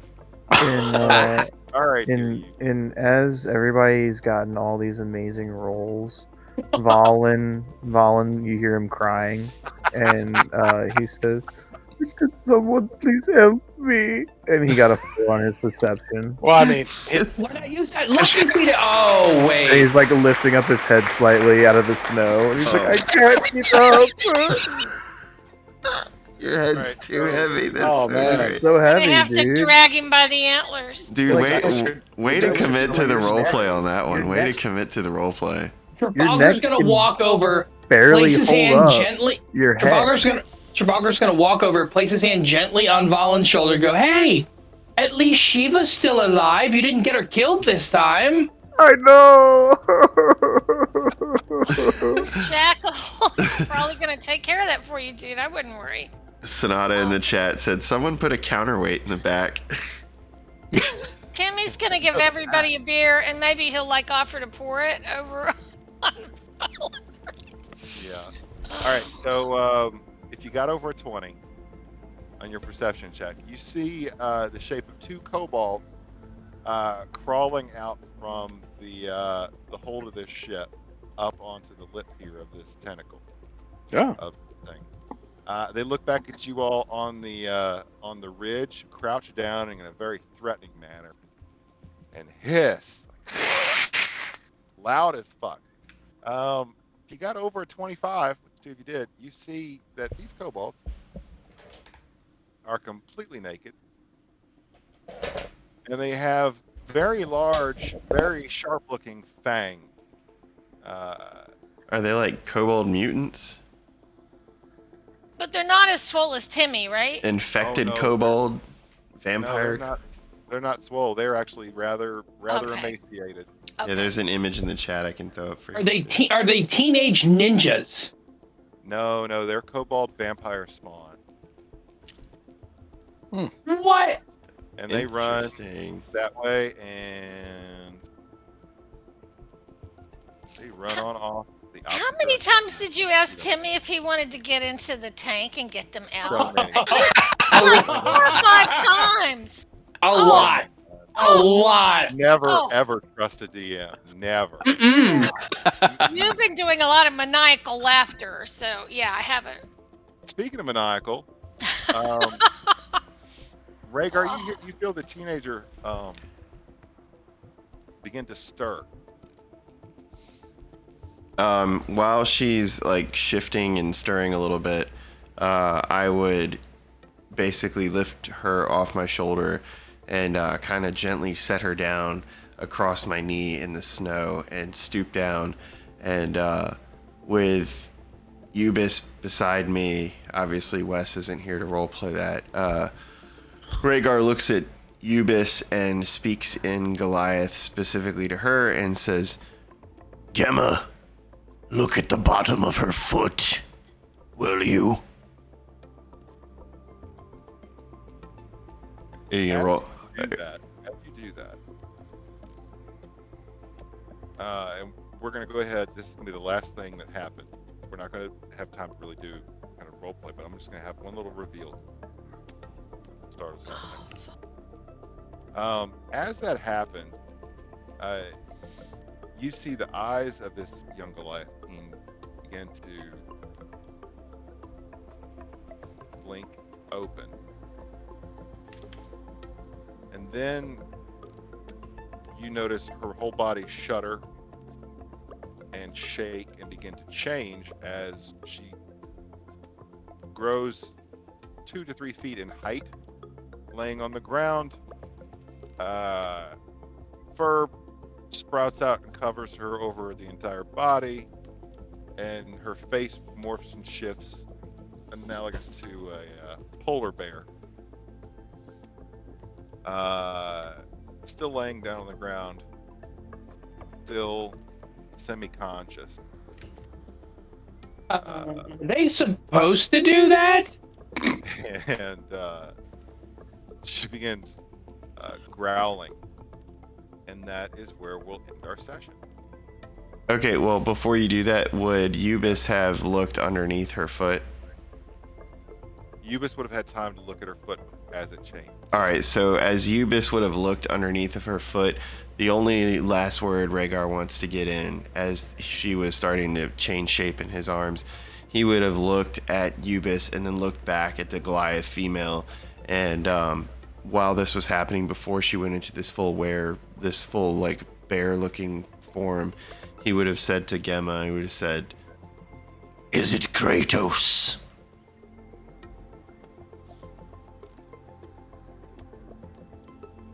Okay. Announcing the name, "Is it Kratos?" Because that's the name that is stitched on the bottom of Rhaegar's doll that he keeps, that he found in the wreckage. So he's so dumb, he thinks that she'd have the word Kratos written on the bottom of her foot. We will find out about that. Well, that was scary. That was a very cathartic session, I think. Well done, everyone. Man. Trafalgar tried so hard to disarm that ship. I know. You guys came up with much that I was like, Tell the truth, Jason. You didn't see all of that coming, did you? no, and that's the most. That's why the DM is a player too. Really. 'Cause you never know what the fuck. Hey, good night, Getting Bad. Thanks for sticking around to watch. Appreciate it, Sonata and Limey, for coming by. And Darth Thanks, you Dippy, guys. thanks for showing up, Darth Dippy. Getting bad at things. So yeah. Take us out, DM. That'll be another episode of Rime Frostmaiden, the main hero. I didn't manage to kill any of them yet. I'm still Tried trying. real hard at the end there. My only regret is there were not more of you in that engine room. You're not going to have flaming debris like suddenly explode out of the ship and hit Ubis. Larry, give me a dexterity Feels like a saving wasted throw. opportunity. Ubis, give me a dexterity saving Oh, throw. God. Falgar, you get a dexterity saving throw. The fireworks in the engine room start shooting off. Like, Well, no, seriously though, you guys did a good. The ship is not blowing up. I mean, it's gonna be ruined, but I mean, it still might be something there that you might be able to sell the information there. Could be a You guys know some wizards that can pay harvestorama. you, you know? Yeah, the only thing that I actually cared about is making sure that it didn't blow up, so anything that we can use to help Rhaegar might still be present. well, thank you. That's mighty nice of you. Rhaegar, you've been dealing with this subconscious signal for a long, ever since you escaped from this very ship. Has it stopped? The beeping in my head? As the flames begin to roar and you see the shell of the nautiloid crack, spit fire and smoke out of place, you realize that incessant signal has stopped. So when that sound stops registering in Rhaegar's thoughts, and he becomes aware that it disappears, he lifts his arms open wide from his chest and shouts up at the sky and says, "Crom! Thank you!" I think Crom blessed me and healed my brain. And I'll give you one more thing when you do that. Your weak voice behind you. Wait, can't hear you. Yeah, I couldn't hear you. Be very quiet. Rhaegar. And that's it. What? Oh, so Oh, you told us what it no. was quietly so we couldn't hear it and then said that was it. Whoa. No accident. All right, that's it. No more